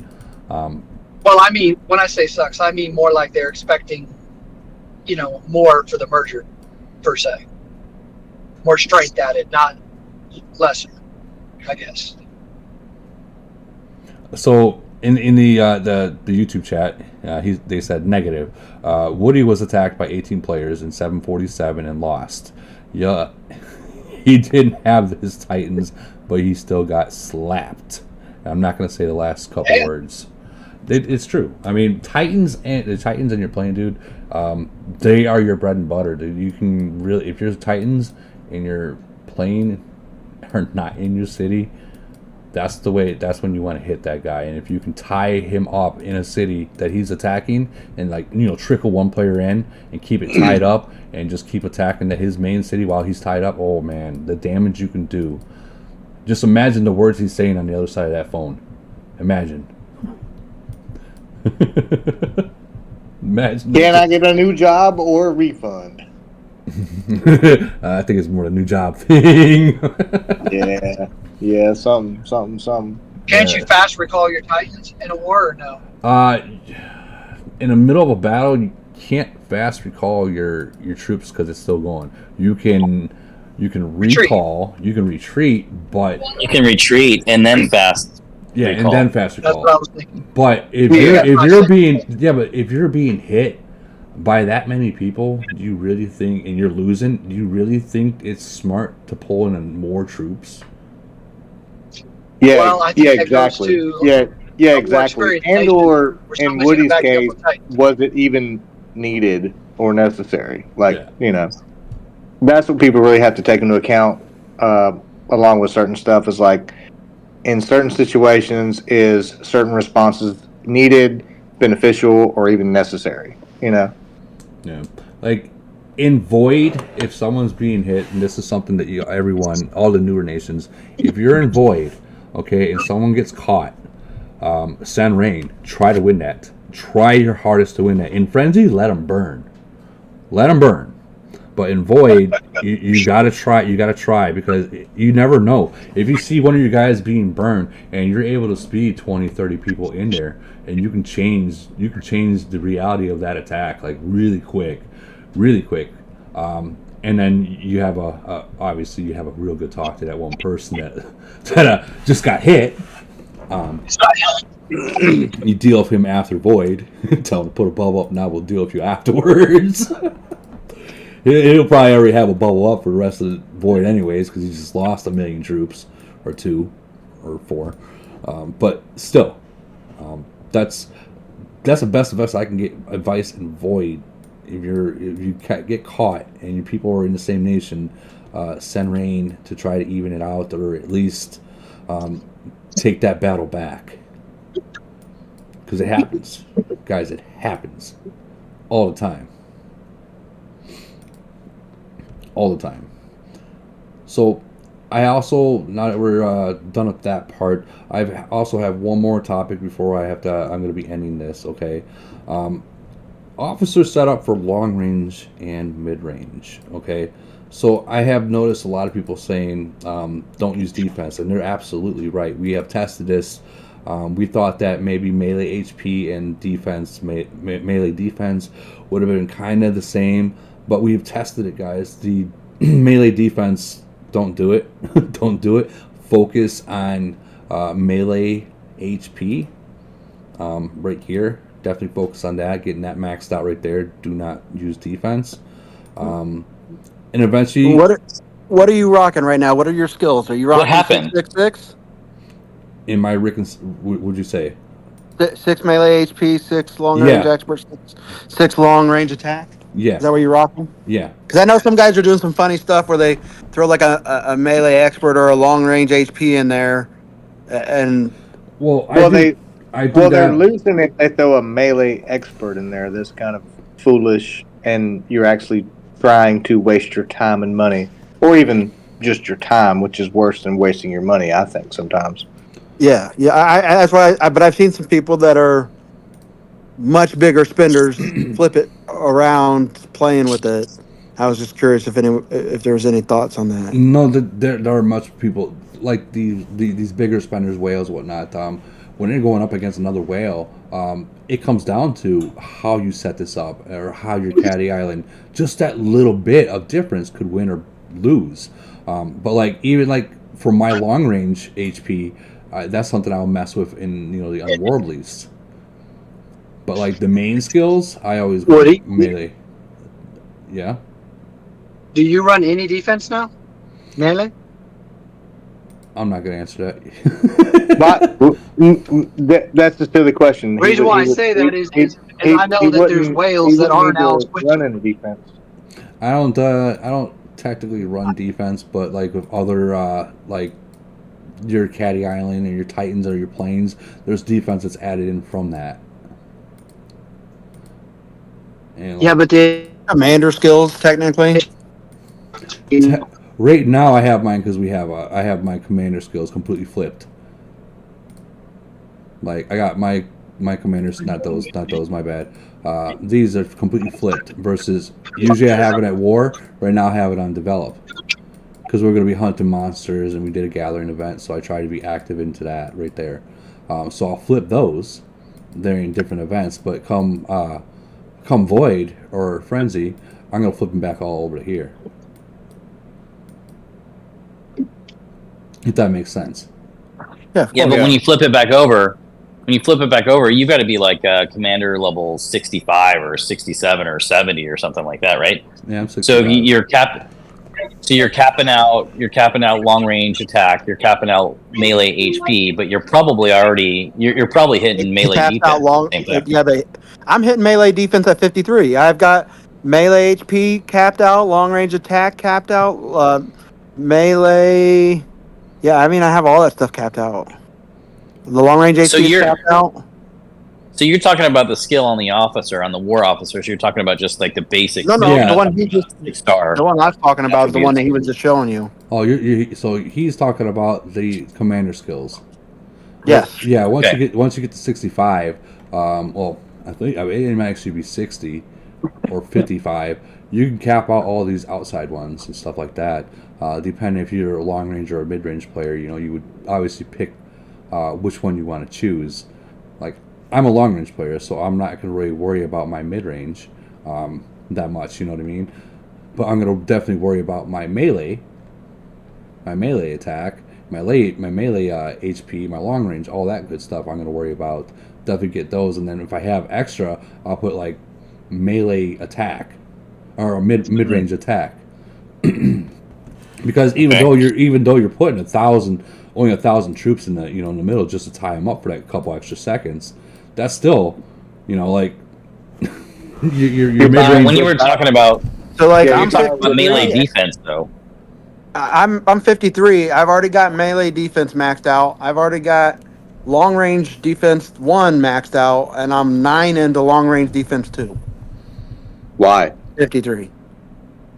Well, what else should I put it in? You can max out like the melee attacks and stuff. Like I switch it around, but yes. I do it like this. This is the way I do it, and you know what? I'll just reset it right now because I'll go into war, right? What I first do is this. I max these out, max these out, max this out, and I go down like that all the way down, right? And then I'll come back. Once I have them all done, I'll come back to the top here. Yeah, but eventually you got to hit like melee defense or range defense. Like you come down that line. Yeah, is what I guess. Eventually you're gonna get down to the point where you can just add it all, and then it will help out. But how many people are maxed out like that? You? No, I'm not. I still got time. Yeah. I still got stuff I gotta get. Like that's the only reason. If you're in frenzy, I was just curious. Like what was the purpose? Like if they were maxed on this, that would make sense of why they were adding to that. That's the only reason I was asking. Hold on, before you do that. What commander before level you do is that, maxed? Why would you do SOS when you're going into frenzy? Like it's just to have there. It's just to have it, and you can't go back here until you get the SOS. It's 2 is 1 is done. That's why he's doing that. Duh.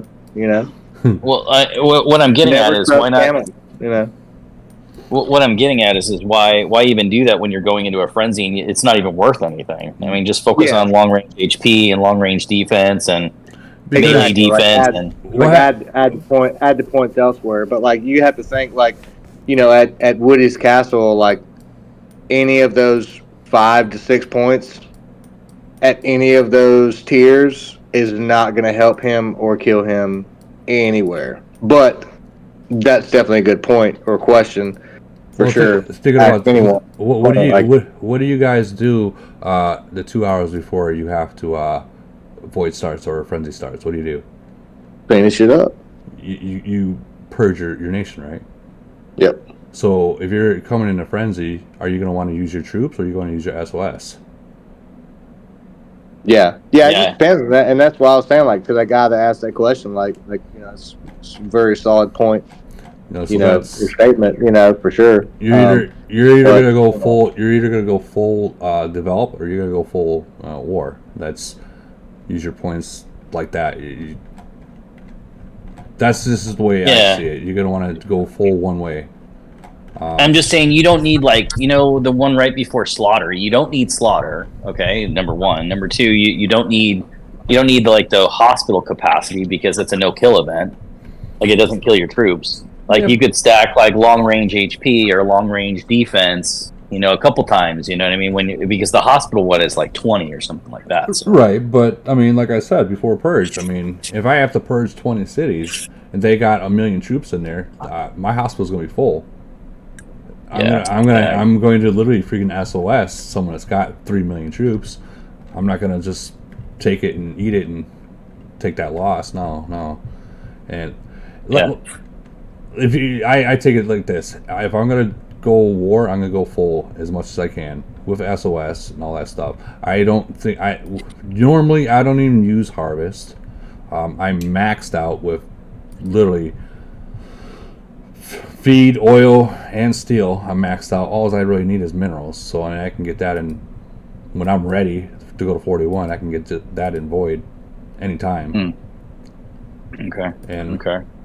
But I see what you're saying. It's frenzy, you don't need it. I get that, But just stack the deck in the attributes. I mean, I get everybody's point, but I'm getting at let's say you're trying to really, you just don't need slaughter. You don't need the hospital capacity. You do need range defense. You do need range HP and melee HP. But I guess the question you asked earlier was, or that you were bringing up is. Melee defense, don't even worry about that. Are you talking about I'm talking about let's say I'm talking about in your officers. Okay, are you talking so if you get a triple S melee defense. I mean, if you're rolling still, you're at the point where you're still remodeling and you get a triple S, you're obviously going to keep that triple S over a single S. Obviously, if it's a garbage, no offense, I'm long range, but if it's a mid range attack, I probably wouldn't keep it. Yeah. Yeah. But that's defense. I mean, in your unworldlies, you can use it on there, but when it comes to this stuff, like your main skills, I would not do. I would stick to all 6 having the melee HP. Yeah. Totally. That's when you become up there and you're going up against different whales. That will be the difference between how you set these up. Let's say I'm doing 8 melee HP. Well, what if I take 1 off in there and I switch it into a defense? Is that going to make a difference, or is it not? Which is what I was talking about, how we tested stuff, and honestly, it did not make any difference. It is actually it went worse. Really? That sucks, man. Because I just rolled a melee defense on a triple S melee defense. That's why I'm like selfishly asking the question. So I'm sorry. I mean, if you got that triple S, if you got that triple S, keep it. Keep it. It's the better one of. Keep it until you get something better. Yeah, but you're saying that it turned out worse, is what? Well, yeah, it turned out worse. It did. How many did you switch out, Woody? It was just one. It was just one. It was just one, and I just checked out to see if there was any difference between like kills that I lost, and I did lose about 5,000 more per attack. So I mean, it was a difference. And when I switched the defense from melee HP, there was a difference. So I mean, that little bit of difference. Well, yeah, I wouldn't switch a melee HP. I would switch an LR HP, which is what I did. I've tried everything you're saying, and I switched out to 2 LR HPs to 2 melee defenses. Made a huge difference. Huge. Yeah. Woody, if you don't mind for a second, I'm gonna chit chat for a bit. Okay. But no, to the first guy, because Woody, I think there's 2 points here.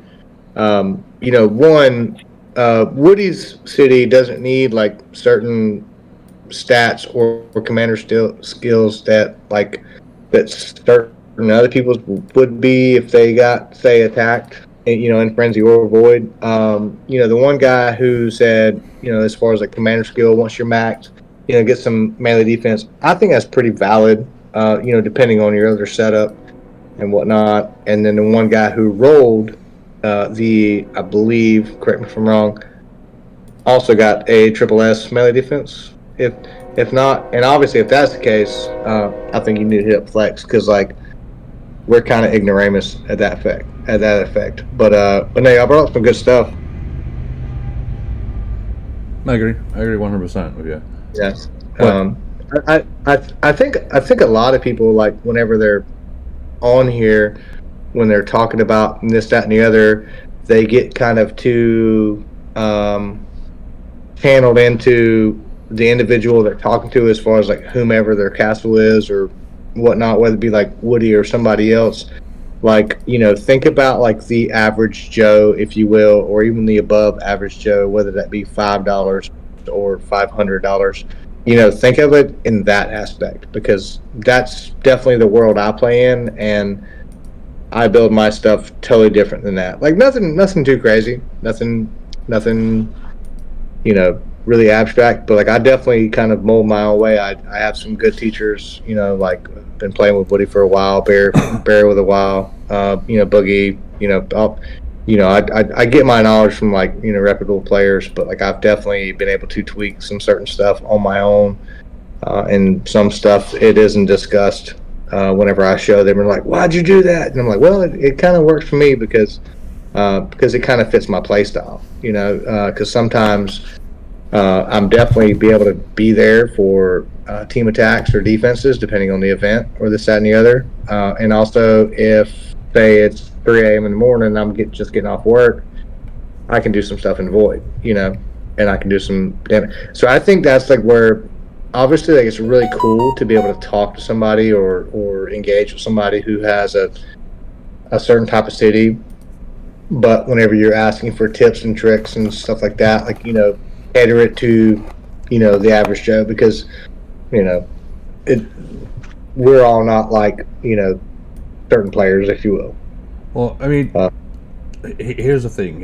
It all costs money to test stuff.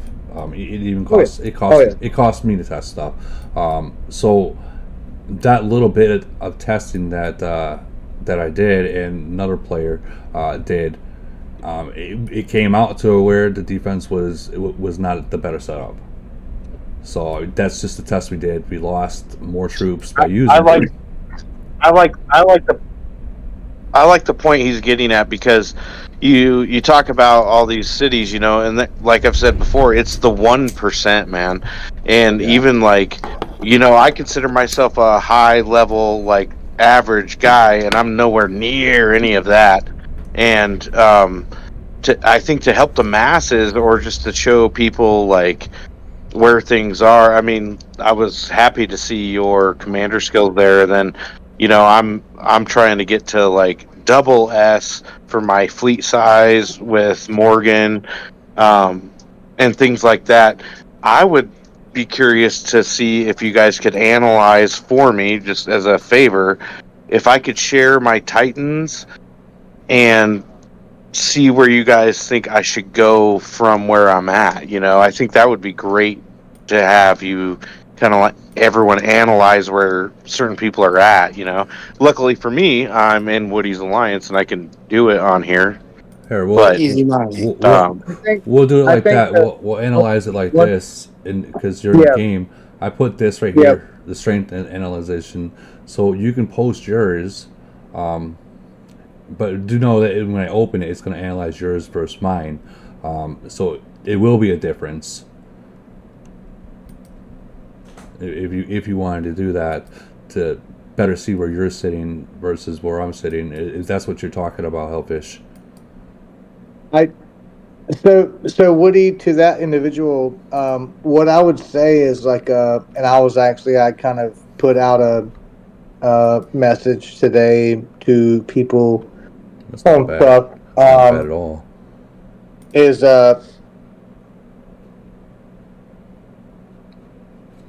go ahead, you can continue to talk. Sorry. Okay, yeah. All right, I didn't want to interrupt you.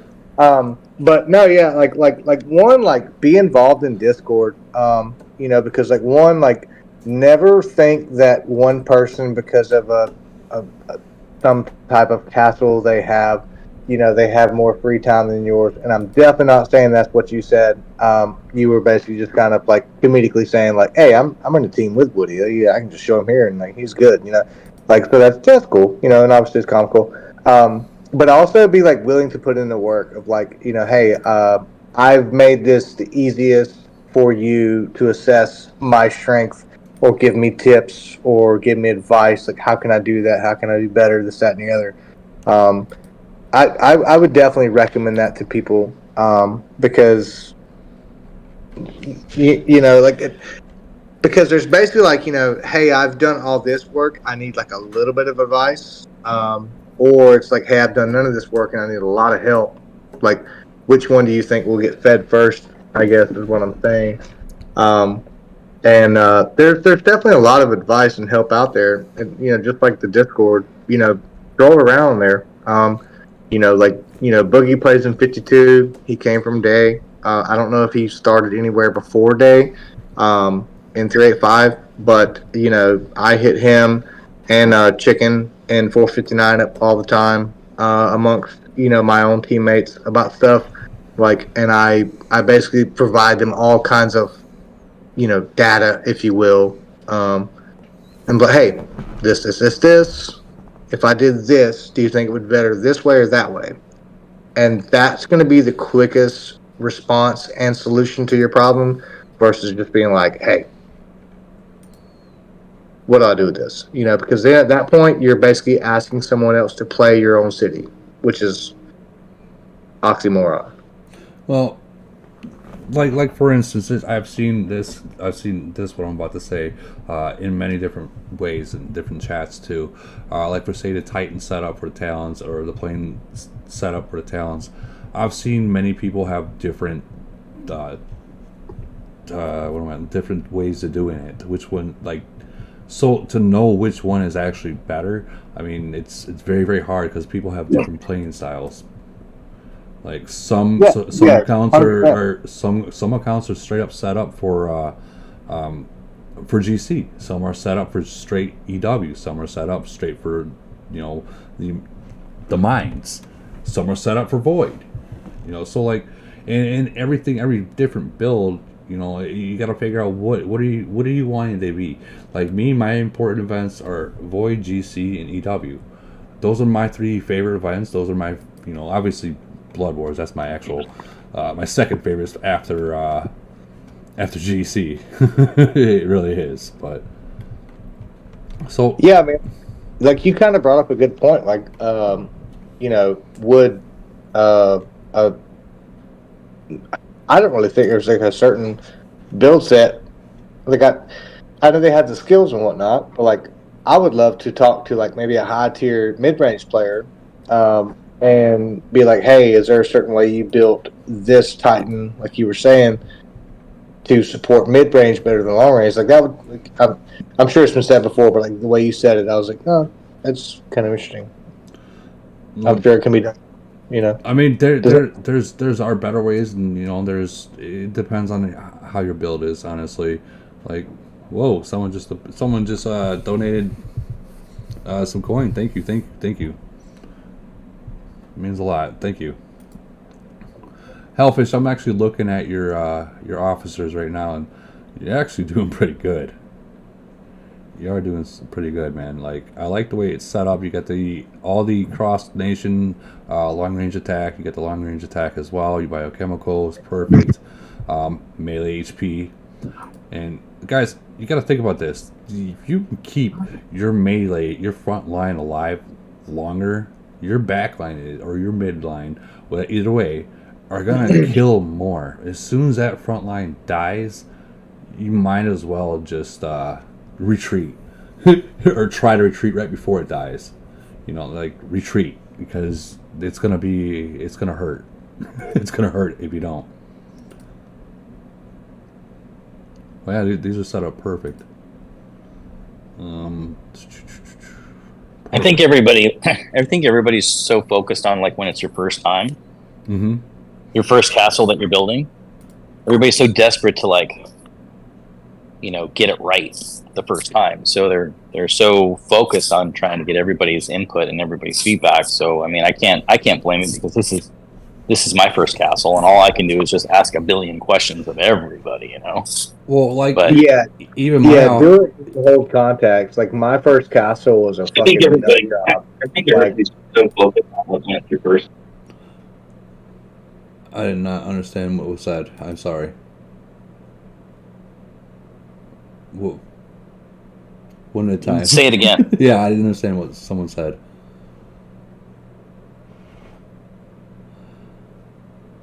Okay. Nah, all right. If you can hear me good now, sorry, I turned off my speakers. I think it might have been some feedback is all. That's why I didn't want to speak too soon. Yeah. Go ahead. Like what I was gonna do. Like, I'm gonna be testing out taking out Siege soon and switching it with probably something else. But I don't test it out until I have at least 2 purple, enough for like probably say 2,000 purple blueprints. So it's going to be a while before I do that. Obviously, that one's going to be max before I do that. Because if it doesn't work out for me, I'm going to switch it back to where it was. So, and of course, you can farm your Kingsley frags, because after you do his, you can use them on everyone else's. But that's why, like, if you're afraid to switch because you don't know you won't have enough for a while, just wait till you have 2,000. That way, if you don't like it, it's a haul. But if you don't like it, you can switch back to the way it was. If you have double S long range attack versus triple S melee attack, what do you go with? Double S long range. Yeah. If you unless you're flex, like you don't like to that point. If I may, there was this one guy today in my team. He had a triple S zombie attack, and I'm somewhat paraphrasing because I don't remember all of them, but I know at least one of them was a really good, either S or double S long range attack in nation or cross nation, and then S or double S long range HP, and some other crazy bullshit. Just basically like, kind of like, hey, you tiered it up and you got like a level 1 unworldly, and he wanted to kind of swap it all for just a triple S zombie attack, And I was like, yeah, dude, you could do this. And, then that's going to be cool. But all your other stuff is definitely going to suffer. So why? And he's like, well, because zombies are this and that. And I'm like, yeah, that's cool. I was like, but you're probably going to drop, at least 10 to 12% on all these stats. Long range HP, long range attach, or long range attack via, in nation or cross nation, one of the two. And I basically, just went into another officer, I think it was Aeon, and I was like, hey, you could just trade out her stuff and you can get, a double S because of your swaps and be just as good, like conservatively, but like aggressively play in your own lane. I think so many people because it's kind of like a really fun competition. Like it's so cool, like to show off to your buddies and your teammates and this, that, and the other. But like, yo, dude, play in your own lane. Like what you're good at, do that, and like accept advice and accept tips and search out, this, that, and the other. But do that. But like, keep the long range attack if you're a long range player. Like, don't take the other stuff. Like that's crazy. Like, like I do some. I have to melee attack, on worldlies. But that's just because I'm a Jew. Like whatever. Hey. I'm a redneck from South Georgia, but I'm saying like I'm weird, but it's like hey like be abnormal, but be normal in your own lane. You can't be. If you really want to ask for advice on that stuff, like you got to ask Flex. I don't even know another melee player like that. Like there's actually there's a couple of them. I actually a few of them. Not in my nation. There's very few of them. Flex, he would know the best, like you're saying. But I thought there was someone in the 800s that is as well. That is a melee. Matter of fact, I think isn't he in here? I thought I seen him in here earlier. That is a straight melee player. Like earlier, talking about Commander D. It might have been. I could have swore there was someone that's from the 800s that was in here earlier. Commander D is the only big one that I know around the 800s. And for melee. It probably was him then. It probably was him. That's probably not a far shot, Woody, because I remember 2, maybe 3 podcasts ago, whenever Flex responded to on live to another melee player, and it was like 2 unicorns fist bumping. It was like, I don't know how we do this, but I guess we're here. Right. But yeah, no, that stuff I don't know. And the mic stuff earlier, what I was saying was whenever I first started, I had a weird castle build too. I did it very ignoramulously. I just kind of looked at stats. I didn't look at anything on troops, if you will. I just looked at player stats, which is really kind of ignoramus, if you will, just in itself. But no, I was trying to do a hybrid build thing, but I had no advice and no tips and no knowledge of this. I looked at it very weirdly, So you can definitely do that, but be careful how you do it. Just because if it doesn't fit your build and it doesn't support your team offensively or defensively, you're going to be in a real mess. Yeah, wasn't there someone in the 400 nations that was a hybrid build and it did not work out for them at all? In 400s, not that I recall. I think I want to say, and correct me if I'm wrong, please, because I hate throwing people's names out there, but I thought it was Sachi that was a hybrid build and it did not work out for them at all. Correct me if I'm wrong, please. No, because I think we have.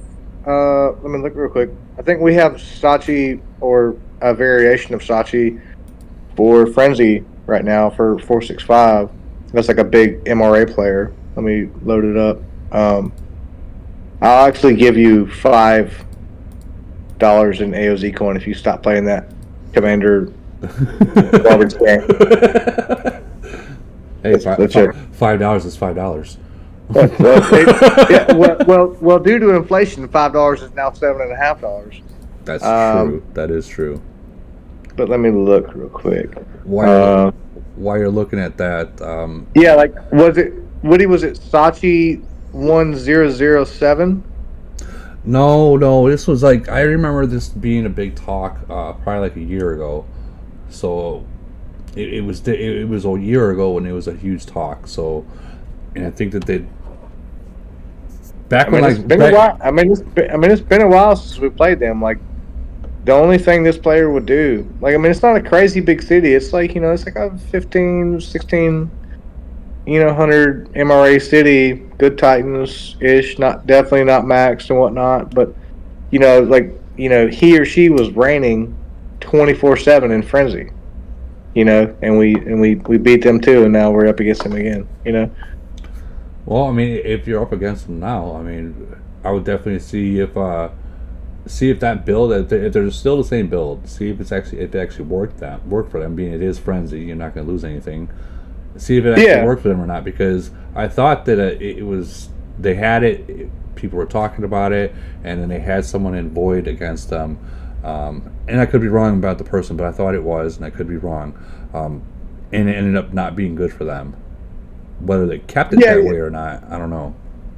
Yeah, definitely could be a variation on the name for sure, because, like, definitely, hold on, I have to go lose myself, I have to sneeze. Hellfish, you're actually doing pretty good, dude.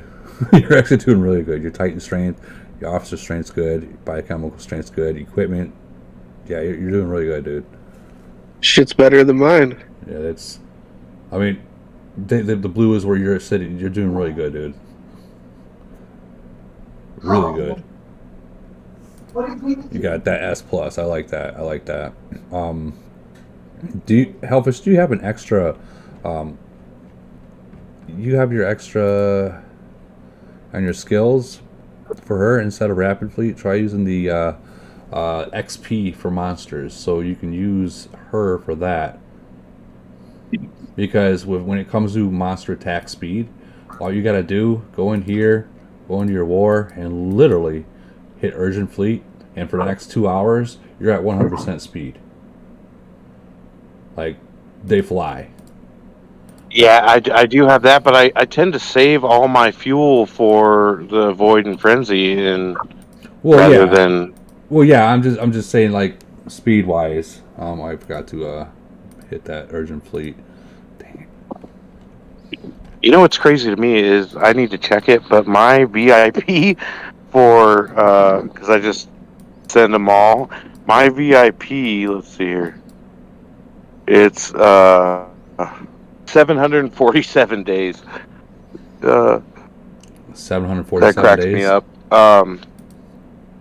Actually, I'm really proud. Let's see. Oop. Let's see. Mine and yours is like the same, Woody. Yeah, no. Still got 2 years though. Yeah, what I've been focusing on, honestly, is that fleet size, and then I took your advice on like the harvesting the officer fragments, and I had to get up the 2 for Major Morgan and Saki. I had to actually get them to that 6th star, right? And I just got it, 1 level, but now every time that I think it is the lower line, she shows up all the time, and every time I just keep pumping that, and I'm trying to get those the in-nation fleet size and then cross-nation fleet size up to 30, at least in 2 stars, and I just got the first 2-star, but I have seen the most drastic change in any battle I have just based on those pumping that fleet size. Oh yeah, dude. The fleet size, like, it does make a difference. Like, it makes a huge difference. Yeah, for sure. It really does. And then you can bump it up, with the troop expansion, and then also your officer skill. Yeah.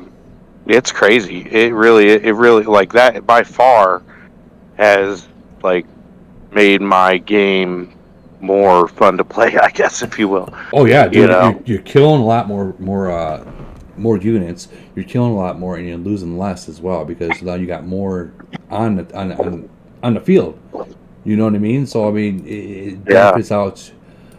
Like that's why when you see me going up against 830 against Jason and them, and then that next one I was maxed out when it came to troops, dude. I was literally coming Yeah, your out fleet them. size, it was huge. It was huge, It was like right? 655. Yeah, Like, I came to play. I came to play. Well, I mean, I'm happy anything 4 and above, you know. So it's like, you wouldn't even. But thank you for looking at that. I appreciate it. Thank you, guys. No problem. Grim, what were you saying? You wouldn't even have thought to stack those decorations, bro. I wouldn't have. You're right. I would not have thought about that. Like, I was like, until you pointed out, hey, why don't you do this and that? I'm like, you know what? Yeah. Like, I'm here looking at like, well, what can I do in the Caddy Island? How can I stack this? How can I get more? And I'm like, well, I need 200 more blueprints for that one. I need this and that. I'm like, and then you're like, just do the thing for the skins. I'm like, oh yeah, forgot about that. Oh yeah, Everyone always forgets about that. I'm like, no. I forgot about it. I'm not gonna lie, I forgot about it. But then you reminded me. I was like, oh shit, yeah, I forgot about that. All right, yeah, let's do this. Let's go to town. Sorry about that. My daughter was here for a minute. Oh, no problem, dude. Family comes first, man. Definitely. Yeah. What is she, Graham? Like a C-24, C-25? What's going on there? Like, who? Is she part of the main alliance or no? Who? I'm just kidding. You said your daughter. Oh, I didn't even hear what you were saying. My daughter? Oh yeah. No, I was making a joke. Like, what is she? A C-24, C-25? Yeah. This is my 38. Is my baby. Yeah. Who in the fuck just plundered me in the mine? As we're speaking. We're still live. I don't give a damn. Real fresh language being like, just hey, my daughter was just here. She ain't here now. You dirty man. You have no idea. I've got a job, Dad. So, I think we are literally 2 hours into this, guys. So I think I'm gonna end the live. All right, I'll meet you in your room. Bye. All right, but I'm gonna end the live, guys. Thank you for coming.